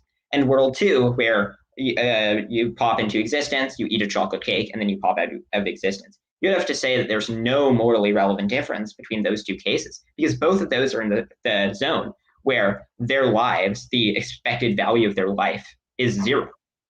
Yeah, but what I think is going on here, there's a kind of an equivocation between cases going on. So it's true that in one case, if we're asking which population to choose, and we're asking, is there any reason for choosing a population that is closer to the threshold of having life that is barely worth living, but still in the neutral zone, and one population that is further away from that threshold? But we stipulate that they're never going to move out of the neutral zone. Yeah, then there's no reason in terms of preferring one population over the other, right? That's just trivially the case. But now, if we're asking, once they're in the world, and there is going to happen some type of experience to them, right? So we're saying we have one population, and population is going to have one type of experience which is negative, and the other one's going to have one type of experience which is positive.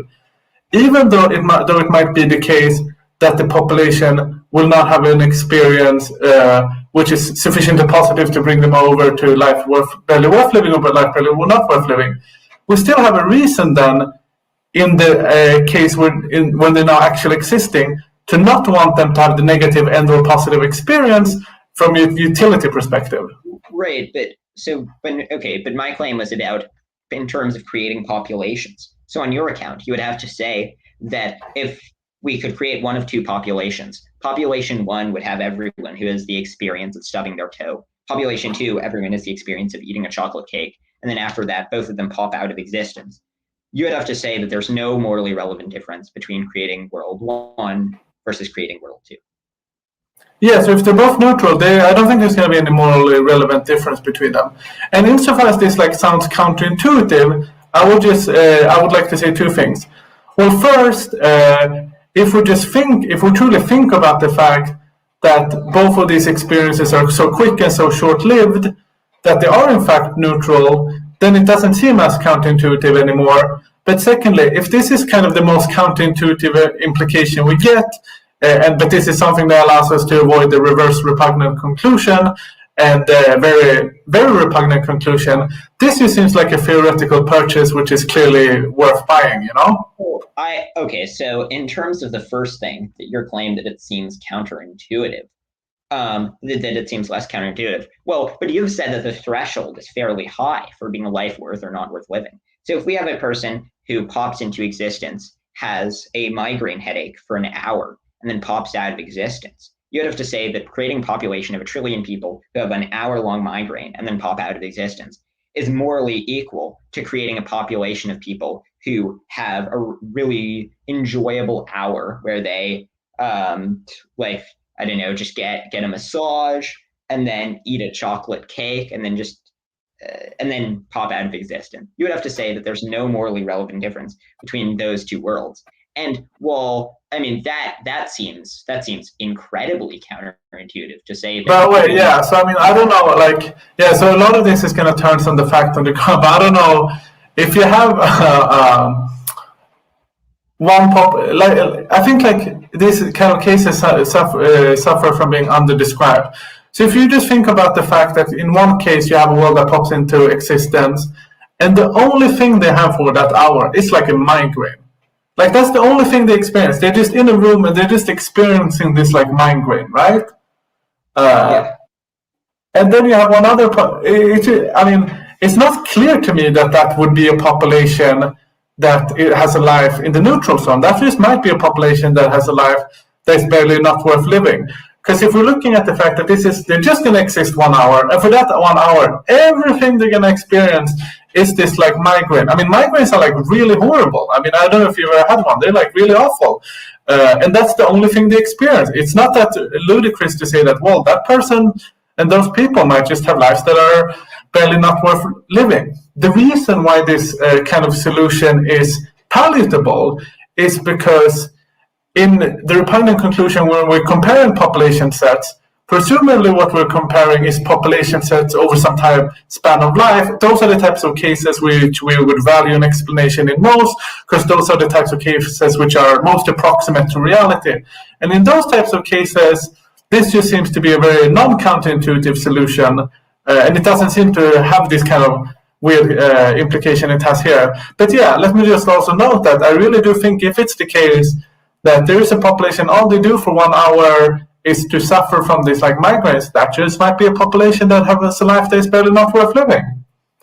Well, okay, so if you say that life is barely not worth living, then you would accept the reverse repugnant conclusion with respect to lives of an hour of migraine. So you would have to say that brutal, the most horrific form of agony imaginable for one person is less bad than a lot of people having migraines, which, I would agree with that, but that still is going to be, accepting much of the force of the repugnant the reverse repugnant conclusion. I don't know if it is accepting much of the force of the reverse repugnant conclusion. It isn't clear to me that would be the case, because again, it seems to me that the kind of cases in which we're interested are more cases we're looking at population said, and population said, we're asking what kind of lives do they have over the span and course of their lives? What type of lives are they leading? And in those cases, it seems that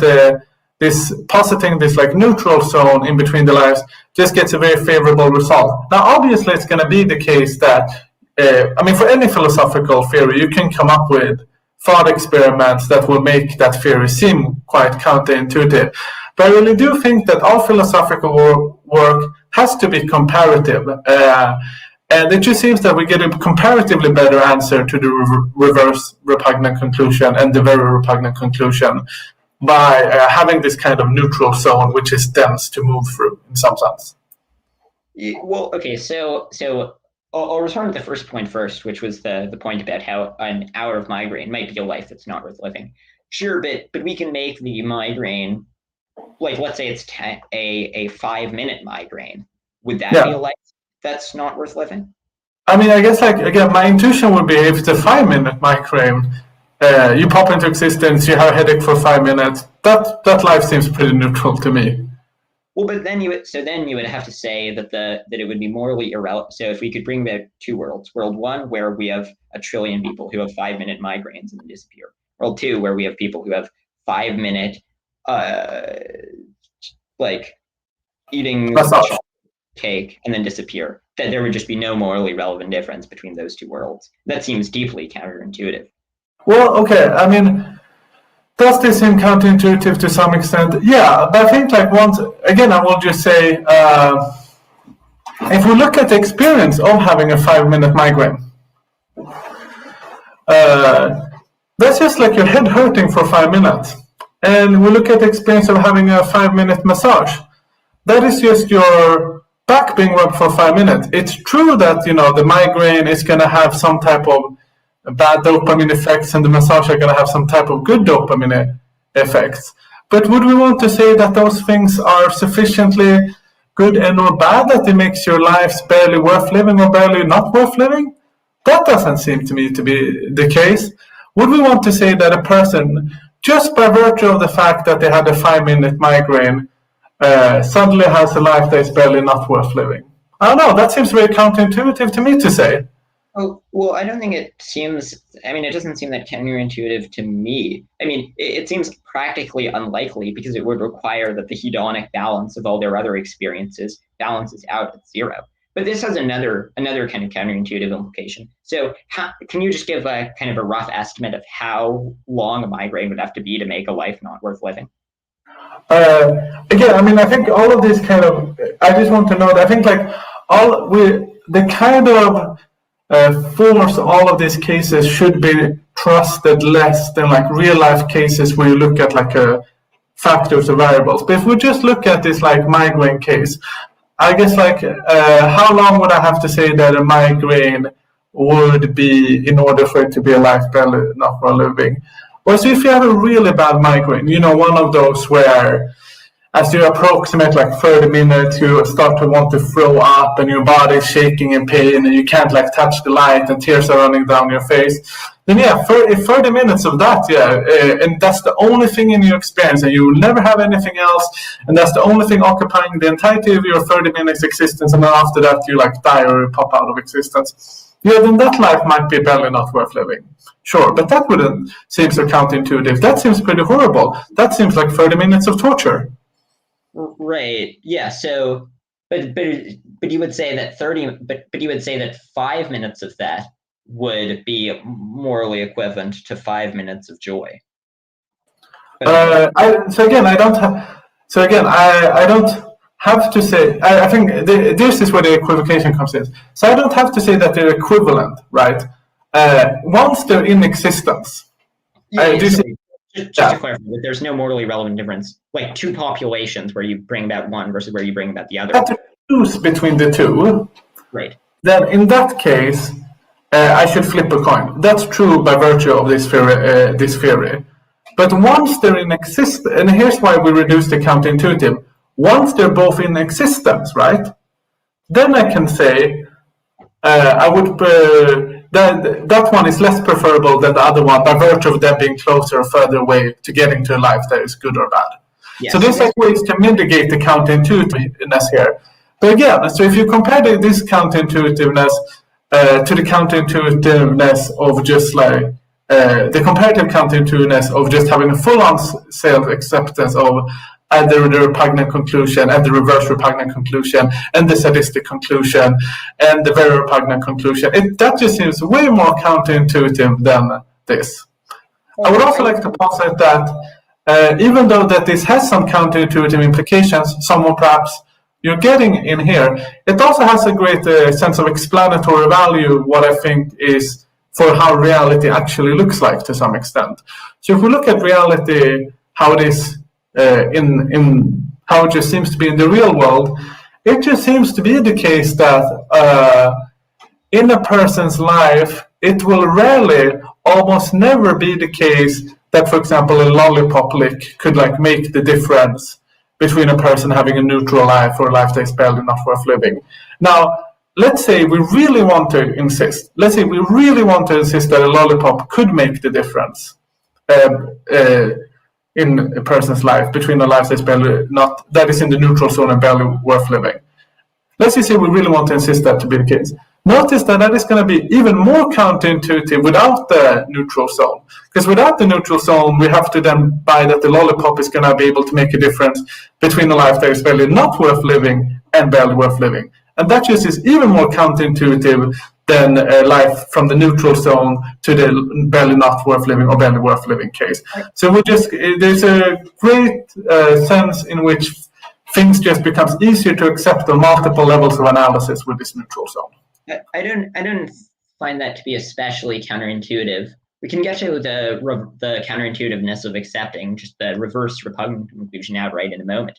But another counterintuitive implication of this is, so you say that the threshold for a really bad migraine making a life not worth living is 30 minutes, right? So I'm just gauging my intuitions here. Yeah, right. It's not super precise, but if that's the case, then you would have to say that if we can choose between two states of the world, one state of the world where we have 1 trillion people who have 29 minutes and 59 cents of migraines. Sorry, 59 seconds of migraines. One state of the world where one person has a 30-minute migraine. Then the world where one person has a 30-minute migraine would be worse than the world where trillions of people have 29 minutes and 59-second migraines. Wait, could you repeat it? So you're saying there's one world in which trillions of people are having 39 minutes migraines. Not 39, 29 minutes. 29 minutes migraines. So it's below the threshold. Yeah. And then there's one world where a person has a 31-minute migraine. And I have to choose between a population set. Yeah, well, I mean, not 31, 30.00001. Yeah, the minimal necessary to be. Yeah, so yeah, this is counterintuitive, straightforward. But notice that this is counterintuitive. This applies for any theory where there's not a neutral zone threshold, also, right? Oh, I don't think that's true at all. Why does it apply to just the regular old act utilitarian view? It just says that we should maximize overall expected utility in people's lives. No, because like if we're talking about choosing population sets, it's still going to be the case. So you're going to have one world in any kind of like, no matter how you cash this out, right? It's going to be the case that even without the neutral zone, there's going to be a threshold. And let me say it like this: any movement above or below thresholds in any area of philosophy is going to be made to sound weird. That's just like a matter of fact. You can just, whenever there's a threshold, things are going to look weird. But so let's say you take the ordinary. So there's the ordinary welfare theory. There's no neutral zone. Now, let's say, for example, you're going to say, life. There's still going to be a neutral level, right? Yeah, the neutral level would be at 0. Yeah, at 0. And you're still going to, and you have cases which are just barely above the neutral level or at the neutral level. And you can still have the postulation that, we have one of those worlds where the population have lives that are 10 minutes migraines. Would you say that those are lives that are barely not worth living? And some might say, yeah, I don't think those lives are barely not worth living. I actually think they are barely worth living because I think there's like some type of like positivity to living itself. And then someone will ask, okay, but what if they had 11 minutes migraine? And then or like 10.00001 minutes second migraine. And the person would have to say, yeah, okay, then I guess they're lives that are barely not worth living. So you're still going to get this movement above and below the threshold, which is counterintuitive. Well, so if we're stipulating that 10 minutes of migraine is worth living because of intrinsic value of existence. Utilitarianism would not say that there is intrinsic value of existence. Utilitarianism would not say that that's the case. Utilitarianism would say that one person above the threshold of zero utility is morally better than infinite people slightly below the threshold of zero utility. But I don't think that's counterintuitive. I mean, if we have two states of the world, one where a person eats a lollipop and then pops out of existence and just has no other experiences, and they or actually no, we can make it smaller, eats one chocolate chip and then pops out of existence, has no thoughts during that time, they just eat the chocolate chip.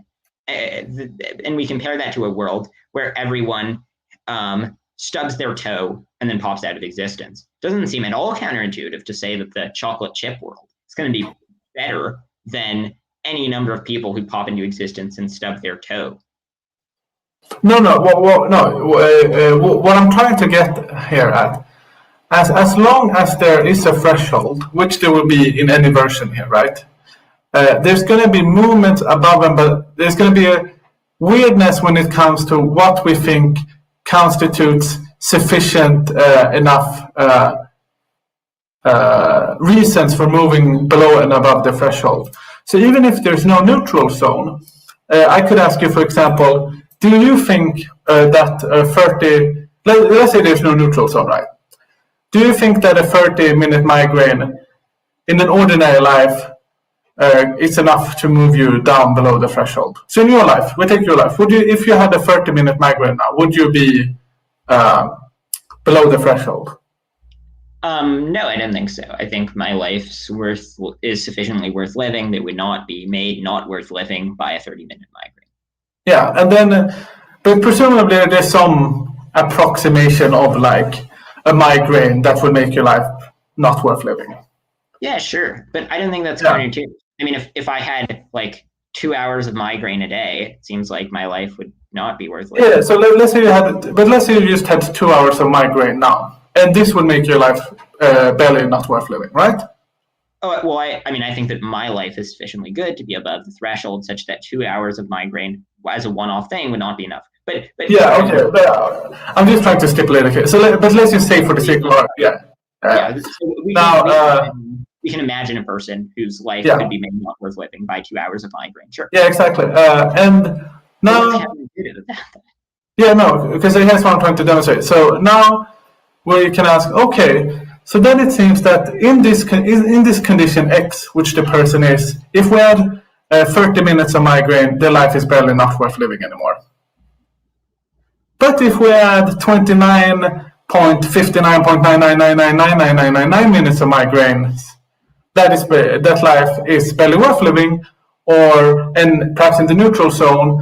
And if we just add this 0.000000001 extra second to that life, suddenly that person goes from a life that is barely worth living to barely not worth living. That's also going to be a strange counterintuitive implication. So anything with regards to movements above and below the threshold is going to look counterintuitive. I don't think that that's at all counterintuitive. I mean, in that case, what we're saying, their life was just the combination of their experiences was so slightly good that it was offset by an extra second millionth of a second of migraine. I mean, that it seems empirically unlikely, but that doesn't strike me as at all counterintuitive. It strikes me as super counterintuitive to ever say that a 0.0000001 extra second of migraine could be the difference between a life that is worth living and a life not worth living. Well, that would only be the case if the life had previously been only barely worth living. I mean, this may just be a divergence of intuitions, but that doesn't strike me as counterintuitive in the slightest. Yeah, I guess it seems to me that the difference between a life that is worth living and a life that is not worth living is a rather big difference to some extent. And that if the movement below and above the threshold is one that can be, if any person out there could have a life that is barely not worth living. So there's a life they're just, it's just really awful. It's just really nasty for them. They have it real bad. And so then they get one lick of the lollipop, just like, their mom is depressed, they are depressed, their dad just died in cancer, they're not doing that good in school, they don't have any friends, so their life is pretty bad. But, they have some hopes, dreams, and aspirations. And now I give them a lollipop and they lick it once. And suddenly their life is worth living. That seems to me to be very counterintuitive. And I think with any threshold, there's going to be things that seem counterintuitive to some people and not to other people's. But thresholds is always going to yield counterintuitive results. I mean, the case that you gave, well, I think it wouldn't be enough to tip it over because you just described a life that's very bad. So I think in that case, it wouldn't be enough. But if a life is minimally worth living, then it doesn't strike me as that counterintuitive. But I don't know. This may just be a divergence of intuitions. We could get to this, but I would be interested because you said that while what I said may be somewhat counterintuitive. You just think that the sadistic conclusion or the reverse repugnant conclusion is going to be going to be more counterintuitive. So I mean, I think that it may seem more counterintuitive in a global sense, but that's because the decision is so much larger, right? So like, I mean, it strikes me as like more clearly wrong to bring about a population with 5-minute migraines rather than 5-minute eating of chocolate cake. That seems more clearly wrong than the sadistic conclusion. It just seems like the sadistic conclusion is on a larger scale, which makes it less counterintuitive. But I think that there are one pretty good way of explaining why we have that intuition is that as humans, we're really bad at appreciating big numbers. And so it's like very hard for us to intuitively grasp how big a difference there is between 1 billion people with lives barely worth living, and a quadrillion people with lives barely worth living. And so as a result, we sort of vividly picture what it's like for the people who are being brutally tortured. But it's very hard to vividly picture the like, sort of broader intuitive, the like larger number of people. And in the real world, I think people often take risks that where they're willing to risk a slight chance of horrific torture in exchange for small amounts of well-being. So, for example, if a person goes to the pub, then it presumably increases their odds of being kidnapped and horrendously tortured, and they're just doing it for a slight bit of pleasure. But presumably, it's not all necessarily irrational to go to the pub for people who are of drinking age. But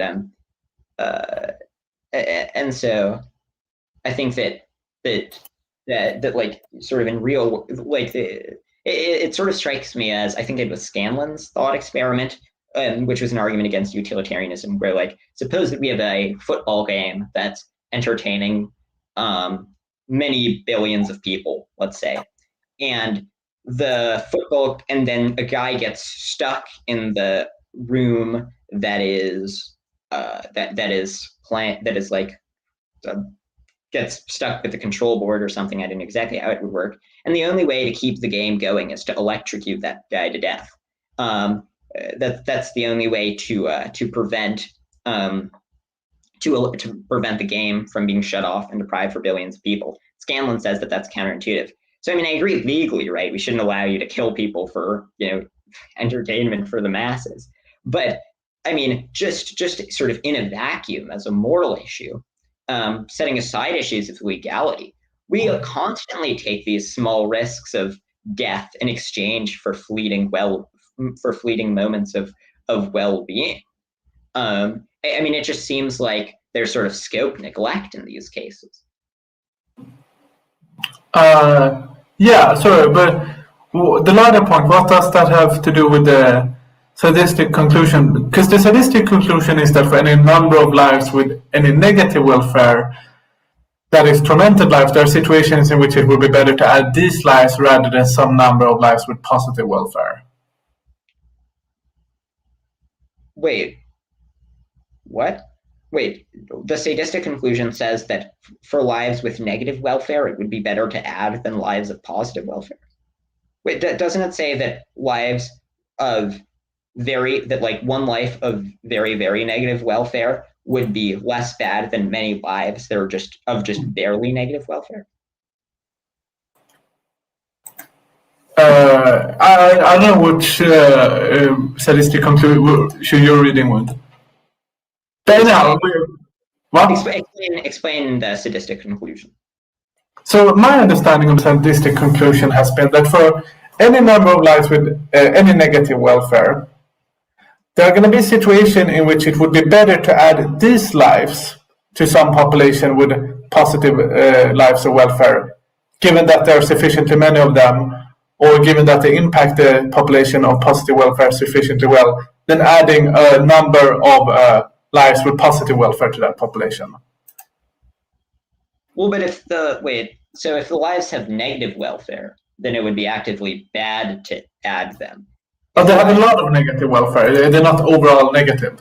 But the sadistic conclusion can also be such that they have overall negative welfare, but them being added to the population is still better than adding a set of positive welfare population people to the overall positive welfare population, due to the fact that they impact the population in a better way.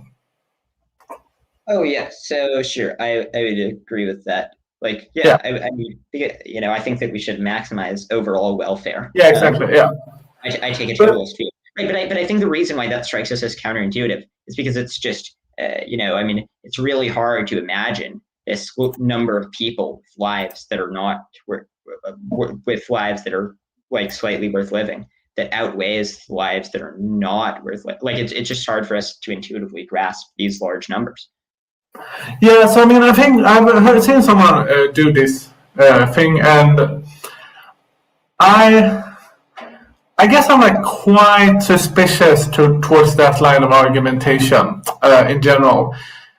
Whenever people make the line of argumentation that, well, actually, the experts in these fields, they're just confused by this basic heuristics or lack of basic heuristics, I get a bit suspicious. It seems to me that most of these people who, for example, we have someone who is against the repugnant conclusion.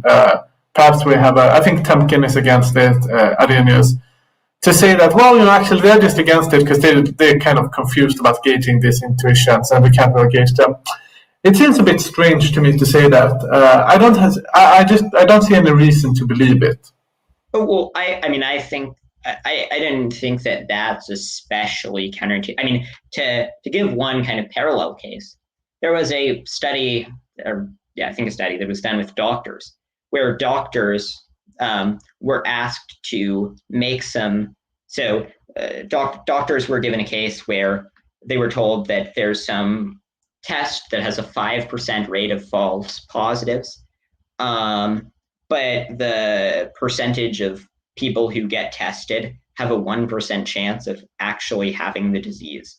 And so if a person gets the test and turns out to and appears positive, what are the odds they have the disease? And most doctors said quite high, when really the answer is 1 in 6.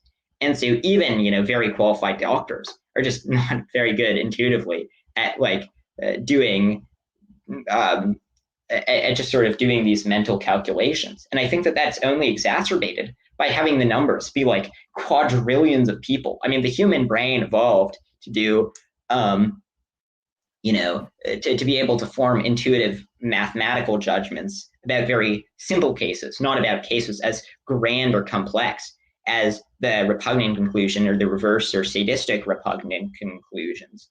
And so, I mean, I don't think that it's condescending to say that, I think that, in ethics, we rely on our intuitions and we reflect on them. But I think that many of our intuitions are just not going to be very, very reliable. So if the method that we're using is by reflecting on our intuitions. If those intuitions start out being unreliable as a result of scope neglect, then I think that it's that provides an account for why we have that intuition. And the other thing is like these intuitions are like very hard to kick, right? So like if you inform me that no, your judgment is really the result of scope neglect, so adjust for that. There's like no way to mentally adjust for things like scope neglect, and so as a result, I don't think it doesn't seem implausible to say that a lot of people's intuitions will be very off track in regards to this. Yeah, I mean, so again, I'm just gonna let me say a couple of things here. So I think like the first thing is just that, I think I'm just gonna kind of remain steadfast. It just seems to me that these people are some of the smartest people on earth. They've often like thought about these problems for like decades at the hand. They're like trained to think in these ways. It's not clear to me that we shouldn't trust these people's intuitions, or we should just discount these types of people's intuitions because of the fact that humans generally have a large time dealing with big numbers. But let me wait, two more things, just quickly. So the second thing overall is that it seems to me especially strange in the debate about the repugnant conclusion to be like, we shouldn't trust people's intuitions about like large-scale numbers. Because that doesn't seem to lend particular credence to either way. It doesn't lend credence to either accepting or rejecting the repugnant conclusion. It rather seems to leave credence to some type of epistemic indeterminacy. Because all of this debate, once you get into it, is going to be about large-scale numbers. That's just all there is. But thirdly, and this is very importantly, it is very, very hard in my experience to give a reliable, coherent justification for why certain intuitions ought to be accepted and other intuitions ought not to be accepted. That isn't simultaneously hypocritical in some way. So, given this like particular case, for example, we shouldn't like trust large-scale intuitions, and then someone can ask why, and you can give some type of story about how like our lives haven't, or like our brains aren't evolved to like deal with these types of intuition, these types of numbers, right? But simultaneously, once you do that, even in the dialectic at hand here, you're gonna bite yourself on the wrong foot in some ways, because part of the kind of arguments you wanted to generate against the neutral zone had also to do with things that we wouldn't believe we have any reliable, from an evolutionary perspective, there's no reason to believe that our intuitions are reliable there. Or you can at least tell an equally plausible story about why those types of intuitions are also unreliable. And on the other hand, it just seems to me that one can tell these plausible stories about why the intuitions in favor of the repugnant conclusion are also unreliable. So in general, I'm just skeptical about this like argumentative strategy.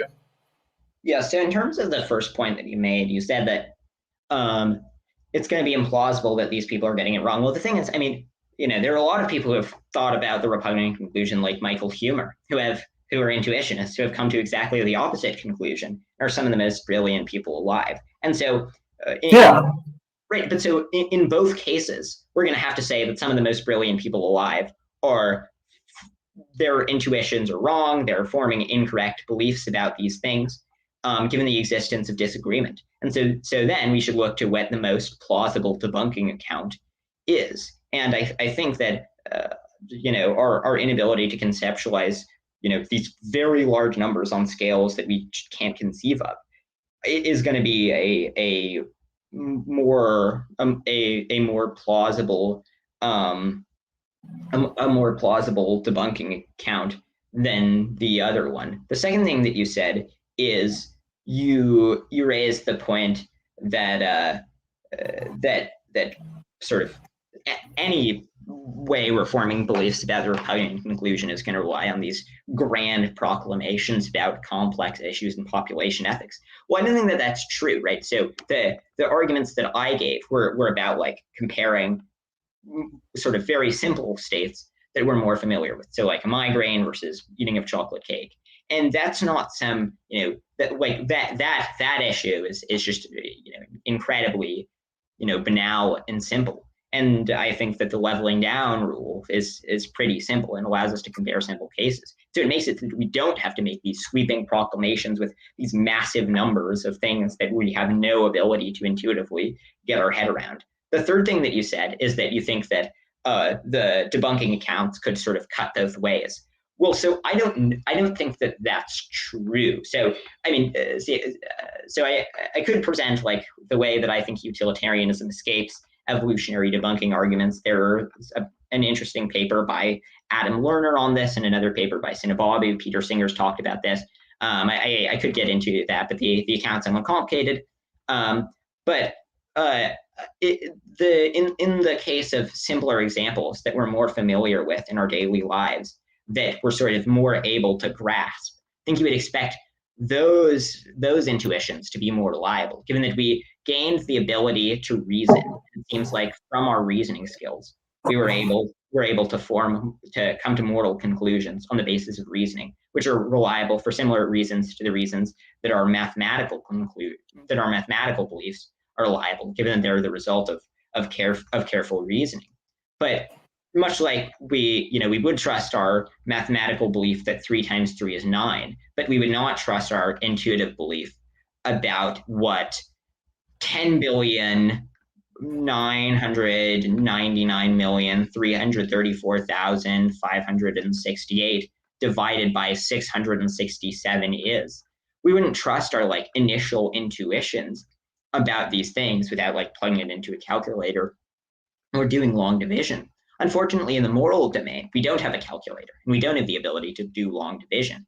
And so if we're just relying on our gut intuitions, I think we would trust our intuitions more about simpler cases than more complicated cases with large numbers that we have no ability intuitively to get our head around, particularly when there are brilliant people who hold both positions. And so one of them has to be wrong. We should look for the more plausible debunking account. And then this in conjunction with the reasons why I think utilitarianism resists evolutionary debunking. Yeah, no, I know what to say. I mean, I can go for it, but I think that you're pretty much wrong on all accounts here. So first of all, when it comes to the experts at hand, I mean, it's one thing. It's true that we're going to have to say that one of them is wrong, but it's one thing for us to say, well, these people don't have reliable intuitions because their intuitions just doesn't work properly on these types of cases. And it's another thing to say, well, these people have the facts on the ground wrong. Those things are very different, because the one is questioning the capacities to be accurate reasoners in the given case, and the other one is saying, well, they got some facts wrong. So I think that is quite different, and I don't think I'm comfortable with saying the first. The second thing is that it is just the case. So, I mean, I can be wrong here, but I take it, for example, that when you just looked, when we were talking before, and we were talking about, one person who has 1 minute of massage versus one person who have 1 minute of migraine, then both of them are neutral. Then I take it that if one is honest here and saying, then it's more likely one is more likely to say that both of them seem pretty comparable. We could just flip a coin.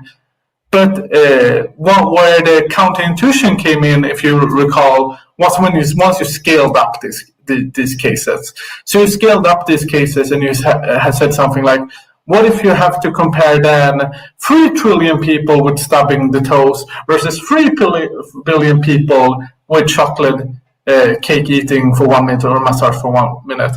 Now again, I think that is this, if we're going with this thing about how we don't have good intuitions to track large cases, and B, we want the cases to be kind of like cases which we can actually gauge, cases which we are familiar with, then it just seems that those types of cases are cases which we would also want to say, just like we say about the sadistic conclusion, well, we can't trust our intuitions in those cases. Because if I can't trust my intuitions about the sadistic conclusion, it seems to me to be exactly the same ground where I wouldn't be able to trust my intuitions about a world where there are 3 billion people who exist only for 1 minute, and have a 1 minute migraine, and I have to compare them with another 3 billion people who have like 1 minute massage. I think most people would just accept here that the type of principle or justification for claiming that we can't understand our intuitions about the sadistic, or we can't trust our intuitions about the sadistic conclusion because it's too far-fetched or the numbers are too large, are going to generalize to like many other parts of the debate, as I think I've already shown here. Yeah, so the first point that you raised about there being a distinction between the facts on the ground being wrong versus bad reasoning. I mean, I wouldn't say that I think that they're being bad reasoners. I think that what we all do in ethics is we sort of start with our intuitions and then do careful reflection and then revise them on the basis of other people's intuitions and logical arguments. And that's sort of how we do ethics. But if we have a plausible account of why our original intuitions are incorrect, then I think that, like, I don't think that it's saying that Larry Temkin is a moron. I think Larry Temkin is, quite brilliant. But I think that despite that, we have to say that someone's intuitions about this case are wrong. And I don't see why it's any more condescending to say that people's reasoning is wrong than that their sort of gut initial intuitions are incorrect, particularly because if we look back throughout history, a lot of even. But it's not their gut intuitions, right? It's their like intuitions which they have came to after thinking through like multiple layers of philosophy, have reflected upon many like different principles, have tried to balance these principles in different ways. It's not just their gut intuitions. There is this like reflected judgments. Yeah, but their reflective judgments are presumably on the basis partly of their gut reactions to the case, right? So if they didn't find the repugnant or reverse repugnant or sadistic repugnant conclusion to be counterintuitive to start with, then presumably they would have accepted those. I think that's an incorrect story about how this goes on the kind of higher level. I think it's true that like for most people, even on an undergraduate level, it is the case that most of their judgments are based on this like just gut intuition, right? But I do think that like once at the higher levels, that's not the case anymore. Then I think it is the case that like one's judgment, although obviously has to involve intuition, is the product not of some gut reaction, but is the product of careful and deliberate reflection on a number of facts, principles, and heuristics of reasoning. Sure, but I think that those facts that they're reflecting on the base. So, like, I mean, so the way that I think you would get to rejecting the repugnant conclusion is you would say, okay, first you think about the repugnant conclusion, think, okay, this seems really counterintuitive. And then you think, okay, but let's say we were to accept it. Well, we would have to accept the reverse repugnant conclusion and the sadistic repugnant conclusion. Then we think about those really hard, and we conclude that it just seems crazy to accept the reverse and the sadistic repugnant conclusion, right? I mean, this is sort of how we form beliefs in ethics by thinking about cases and thinking about what the principles would justify relating to other cases. I mean, the reason I reject, moral anti-realism, for example, one of them is that I think through a lot of cases of like people like, Parfit's imagined person with future Tuesday indifference or person with left side indifference. And, even after careful reflection, it very much seems like they're being irrational. But if there was a plausible account of why that belief was likely to be unjustified, then I think that I would have reason to give up that view, because what I'm doing is I'm just sort of thinking about what it would justify, and then I think about those cases, and it seems like there are a lot of cases where it gets these really sort of unsavory results. But I mean, and this coupled with the fact that if we look throughout history, a lot of even very great philosophers held these kind of very wrong views. So, for example, Kant believed in racial superiority. He thought that children who were born to unmarried parents could be killed, and that would be morally fine. He called homosexuality an unmentionable vice that is so wrong that it's worse than suicide. I mean, if we I think that if we look throughout history, even great philosophers have been very much have thought things that are very that we now recognize to be wrong. Now, I mean, I wouldn't say that that we can just automatically reject someone like Larry Temkin's views or Derek Parfit's views that accept the repugnant conclusion by just saying, here's a debunking account, boom, your theory, you've been debunked. But I think that if after careful reflection we come to divergent principles, both of which seem very counterintuitive, but one of them which we have a plausible debunking account of, and one of them which we don't, then I think that we should accept the one that we have a plausible debunking account of, rather than the one that we don't have a plausible debunking account of. Yeah, okay, I mean, so wait. Yes, I think that's fair, but I think it's one thing then to say, we can't trust our intuitions about large-scale numbers, but it's another thing to say that every person, due to facts of evolution, facts about limited reasoning, can't trust these intuitions about abstract large-scale numbers. But then I just want to note, and here's where we get into the nuance. Any such story about why we can't trust large-scale numbers, I guarantee you can just be wielded in the case against the utilitarian unacceptable Repugnant conclusion. Yeah, also. we can. Yeah, that was your second point, and I was going to respond to that in a moment. Right. So I think you and I may be in agreement here that, would you agree that so given the potential debunking account on the basis of these, our inability to reason super well with large scale numbers, that's not decisive? So if we had no other reason to reject the repugnant, if we had no other reasons to reject the repugnant, to accept the repugnant conclusion other than this one argument, then we would have reason to reject the repugnant. This argument is not by itself strong enough to be decisive, but it is certainly a factor in kind of reducing our credence that our intuitions about the repugnant conclusion or reverse repugnant conclusion are reliable. Let me see. So you're saying, well, I mean, personally, I wouldn't say so, because the point here is that you must also overcome the quality condition to some extent. You must overcome the counterintuitiveness of the quality condition and violating that.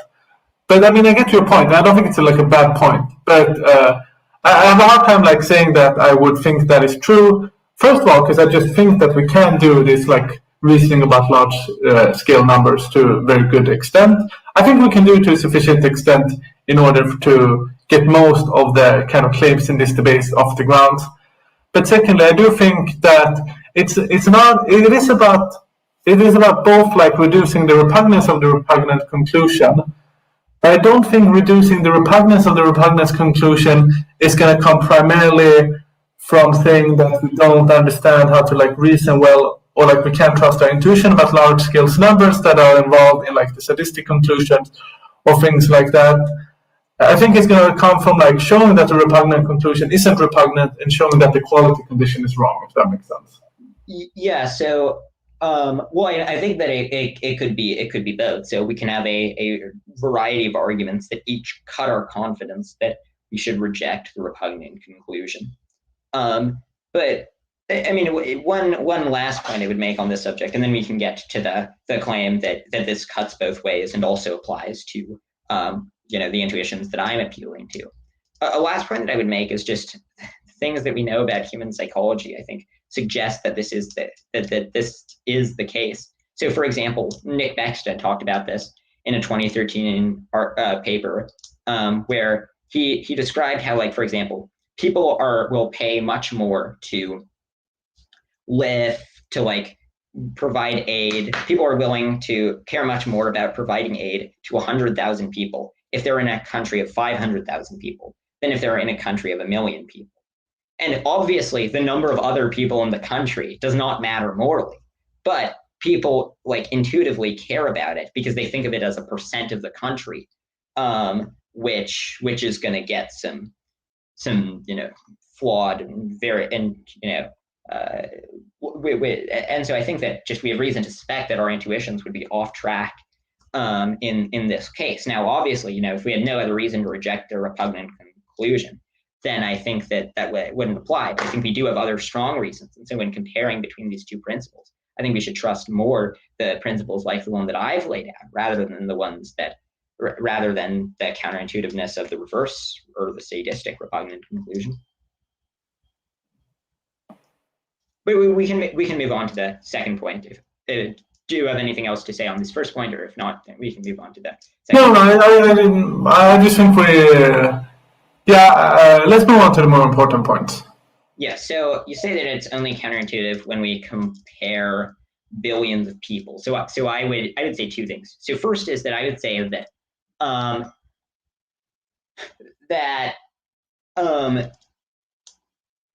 I don't think that this is the case, right? I think to most people it would strike them as counterintuitive too if we were just bringing about one person, and we could either bring about one person with a migraine or one person who eats a lollipop and then disappears. Most people would say that while the difference between those two states of the world is not going to be massive, it's not like it's not like the difference between those two things, or that if we bring in the migraine one rather than the lollipop one, that's some grave crime. The same way that they think it would be a grave atrocity to prefer the population of people living barely happy lives to the people with lives that are very worth living. But I think that most people, like, I think it seems, what you said seems very counter in like the principle that you laid out seems extremely counterintuitive. But I think that most people would like that it seems counterintuitive, but the stakes are much smaller, and so as a result of that, it seems obviously wrong, but not as catastrophic of a thing if we get it wrong as the reverse repugnant conclusion. And so I don't know. I think that our intuitions are pretty strong in the simpler case of just one person with a migraine versus one person with a lollipop. But the second thing so I think we can get it from simpler processes. But the second thing that I would say is I think that our ability to form these beliefs is going to be more reliable if it is an iteration of familiar processes, like bringing about a person with a migraine versus with a lollipop. So just the same process being iterated a bunch of times, rather than one where we're comparing between two different things with large numbers that are different by the numbers are different by orders of magnitude, but we're comparing between these two sort of opposite forces with very large numbers. Yeah, so I mean, I think so. I guess first, just let me know. I guess I think that for most people, once they've reflected on 1 minute migraine versus 1 minute lollipop licking or 1 minute massage, most people will think that it makes perfect sense to claim that these are neutral to some extent. But let's be clear what I'm saying here, what I mean. So, for example, you want to say that we shouldn't trust our intuitions about the sadistic conclusion because we aren't used to thinking about large scale situations like that, numbers on that scale. And this is my problem in general with people who do this kind of reasoning, is that they say, oh, we can't trust our intuitions and thinking about that, but we can trust our intuitions about these other things which seems equally far-fetched. So I mean, let's be clear, the case which is far-fetched, right, for the neutral zone here is a kind of case where one person pops into existence and they have 1 minute to massage, and another person pops into existence and they have 1 minute of migraine. So first of all, I don't think that's counterintuitive, and I think if you're honest, you're going to realize that most people will only find it counterintuitive once you scale up the number in that population, because then they seem to think, oh, there's some aggregation of pain or something like that. But the example is only counterintuitive, right, when you also stipulate that they will pop out of existence after 1 minute of after that 1 minute. Because if they don't pop out of existence after that 1 minute, the kind of neutral zone theory have ample resources to say that which one we should prefer and which one we shouldn't prefer, right? Because we can, as I explained before. But then I guess it seems to me a bit silly to claim that we shouldn't trust our intuition, or we can trust our intuitions about the sadistic conclusion, but we can't trust our intuitions about like lives that only exist for 1 minute and then pop out of existence. I don't know, man. It's like, why would we be able to trust our intuitions about that really well and be like, yes, here are intuitions. It's really tracking this truth about this life that I can't even really imagine. I've never encountered anything similar to this in my own life. Lives popping in and out of existence with a migraine for 1 minute, experiencing nothing else in their life. Life popping in for existence with 1 minute, experiencing massage and nothing else in their life, and then just magically disappearing out of that life. Those intuitions I can really trust, but I can't trust my intuitions about large-scale number. So the point is that you can paint a like plausible story about why you shouldn't trust some intuitions and why you should trust other intuitions both ways. That is just my experience from philosophy writ large. Well, I mean, I think that, so it's true, right, that in philosophy, it's always going to be possible to give some debunking account that has, of all of our of any of our beliefs, but I don't think that the debunking accounts will hold equal weight. And so, I mean, I think that your claim that our intuitions might be corrupted by the fact that they're like popping out of existence, which is something that we don't have much experience with. We don't have much experience with people popping out of existence. That's true, but the purpose of them popping out of existence is to just make it so that we can analyze the experiences in a vacuum, so that we don't have to sort of analyze the like broader, these broad things with huge amounts. I mean, so I think that I don't know. I mean, it doesn't seem like the popping out of existence just seems like a tool to isolate the two comparative experiences, and so I don't think that would make our judgments less rational, particularly because it's sort of a simple thing that's not especially counterintuitive. I also think, maybe I think you and I may just have different intuitions here, but my intuition is much, much, much stronger that it would be bad. Like, even if we were to say that both the intuitions are equally reliable, my intuition is that it would be much, much, it's much more clear that it would be bad to bring about 1 trillion people who have migraines rather than 1 trillion people who eat lollipops and then disappear. I mean, that just seems like, like as clear as anything can be in ethics. I mean, this seems like just a case of us having divergent intuition. No, there isn't a case. No, wait, no. So now I'm just going to be a bit more like strict here, because there's one thing to talk about. Yeah. So there's one thing to talk about what intuitions we can trust, and then it's one thing to talk about what intuitions we have. So just summarizing the point on what intuitions we can trust. I mean, so this is like the problem as you run into right now. So you can tell some kind of plausible story about why we can't trust large numbers. It might be sound plausible.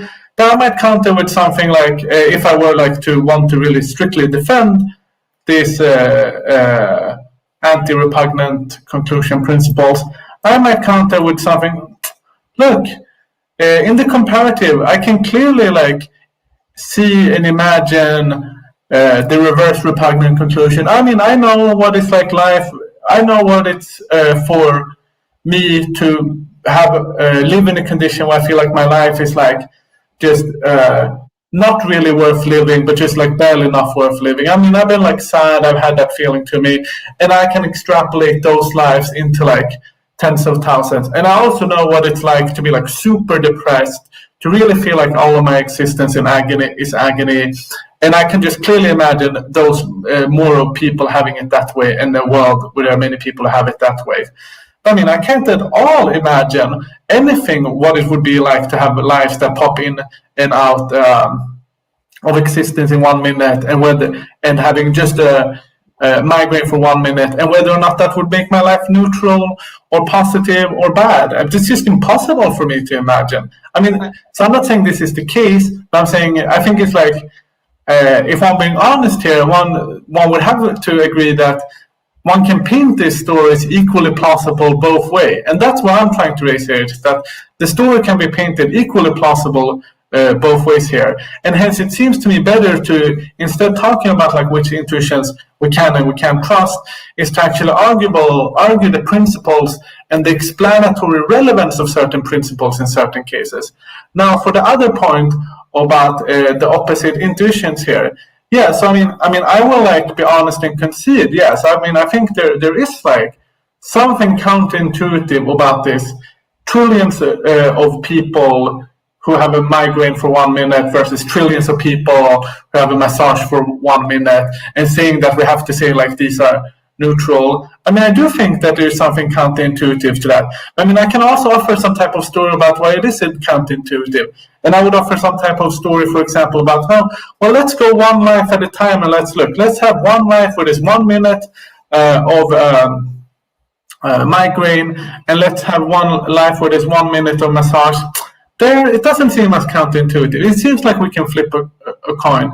And then I would add, and I would just go, and I would just say something. The way to evaluate this is going life by life. It's not looking at the aggregate, because we can't look at the aggregate because there's nothing to aggregate here, because they're necessarily in the neutral zone or something like that. And then I think the counterintuitives would reduce. But the important point here, which we got away from, and I thought that was unfortunate, which is that it's not about the fact that this is a perfect solution, or not about the fact that this is like a solution which doesn't have any counterintuitive implications.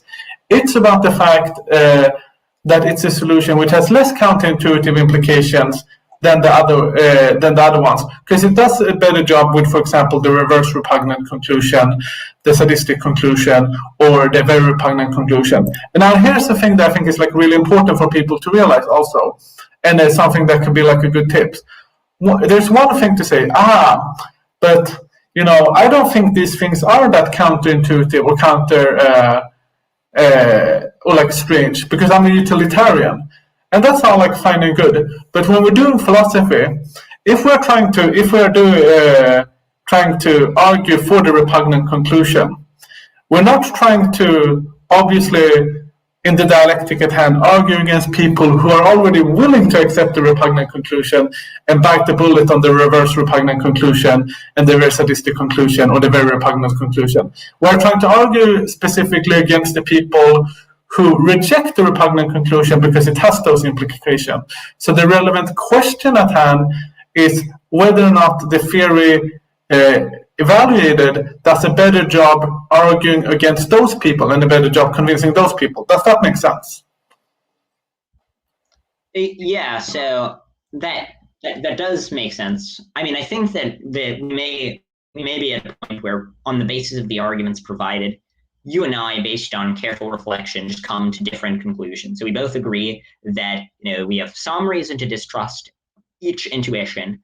We think that that you think that the reasons to distrust the intuitions that I appeal to are about equally strong as the reasons to distrust the intuition that you're appealing to. I think that we have strong reasons to distrust the intuition that you're appealing to. Oh no, I think we should just trust the intuitions equally. Yeah, that's what I was saying. I think that we should trust the intuition that I appeal to more. You're saying that we should trust them equally. But then you think that the intuitions that you appeal to, you find more compelling. I find the intuition that I'm appealing to more compelling. It might be that just on the basis of the arguments provided, right now we're just sort of at a fundamental disagreement based on how we evaluate the evidence, which is there are a lot of areas where like even very qualified physicists often diverge in terms of what they think is the best explanation of the phenomenon. And so I think that in ethics, it's quite conceivable that there will be cases where qualified observers will just, on the basis of the arguments and intuitions provided, will just come to different conclusions. bet which one seems to be more plausible than the other one. I mean, one other. Yeah, I think that's the last point that I would make on that subject. We've been going for like about 2.5 hours. Are there any other important points that you would want to make, or? No, I guess I'll just conclude by saying I think like the repugnant conclusion, it's a very important topic for population ethics, and I think it's important for everyone to think of this just not as a problem for utilitarianism, but as a problem for population ethics at large. And when if we're serious about kind of convincing people about the repugnant conclusion, I think it would behoove people that the repugnant conclusion isn't repugnant. I think it would behoove people to argue, to try to take what the opponents are saying seriously. That is to not, for example, do the thing where you just say, look, these the reverse repugnant conclusion, the repugnant conclusion, the sadistic conclusion, the very repugnant conclusion, we can just bite the bullet. These things seems to follow from some principles which are pretty valid, so it's just fine to accept them. But I think we should try to aim to find ways of accepting the repugnant conclusion in a way that does the best job possible to avoid the things which kind of the opponents in the debate think is counterintuitive, and accept the principles that they hold at hand, because I think that seems to me to be better philosophy. And again, the type of neutral zone theory we have been discussing here, which is one that originates and belongs to and is created by Luca Stroppa, is one that I think does a good job doing so. It does as good of a job as any other theory I've encountered doing so. And also, very importantly, I think it has very good explanatory value for how we live our life, or for how life actually is in the world, and how it seems to me that life actually is in the world is that, for many people, they are often in the neutral zone, and what is required to move them out of the neutral zone is very rarely or almost never going to be just like the matter of a difference between a lick of a lollipop or 0.001 second of a migraine. But I think that it's often going to take more things like that, because there's some type of density built into moving from a life that is barely not worth living to a life that is barely worth living. So I guess that would be my concluding remarks. Yeah, I mean, my concluding remark would be, I would second what you said about how it's important to reflect carefully on these issues rather than just hand waving them away. The flip side of that would be, for those who are not utilitarians, don't just appeal to one thought experiment where utilitarianism has a counterintuitive result. Oh yeah. And then say, okay, utilitarianism done and dusted. We don't have to think more about the theory because it justifies Dr. organ theft to save 5 people, or the repugnant conclusion or something, because it turns out that there's a lot more to be said. One last point that I would make is that given the complexity of issues like this, and given the complexity that arises, I find when we really delve into the principles behind the rejection of sort of the simple utilitarian view, we often get things where it's just really not clear which one we would accept, such that even if we had no commitment to utilitarianism, it's not at all clear whether we would or would not accept the repugnant conclusion. And so given that, I think that if we think that we have other reasons to accept utilitarianism, and we think that on the basis of the repugnant conclusion, it's just, if we accept the repugnant conclusion, we get some counterintuitive results, but we also get some really counterintuitive results if we reject the repugnant conclusion. And that should increase our credence in utilitarianism relative to if we thought that there was just sort of no defense against the repugnant conclusion. beyond just sort of saying, well, utilitarianism says it's right, and we have other reasons to accept utilitarianism. Yeah, I think that's great. I guess I just want to add on to that thing. I do think that if you're one of those people who reject the repugnant conclusion, but you still want to be a utilitarian, then it seems to me that you have to be an average utilitarian. And being an average utilitarian is really disgusting. It's just like very morally abhorrent. Yeah, don't be an average utilitarian. One like, I mean, there are like so many like incredibly compelling reductives to average utilitarianism. One of them is that if we had a world where we had 1 billion people who lived just lives of the worst forms of torture imaginable, then average utilitarianism would say that it would be morally good to bring new people into existence whose lives are just terrible and they're brutally tortured, but the torture that they experience is just slightly less brutal than the currently existing people.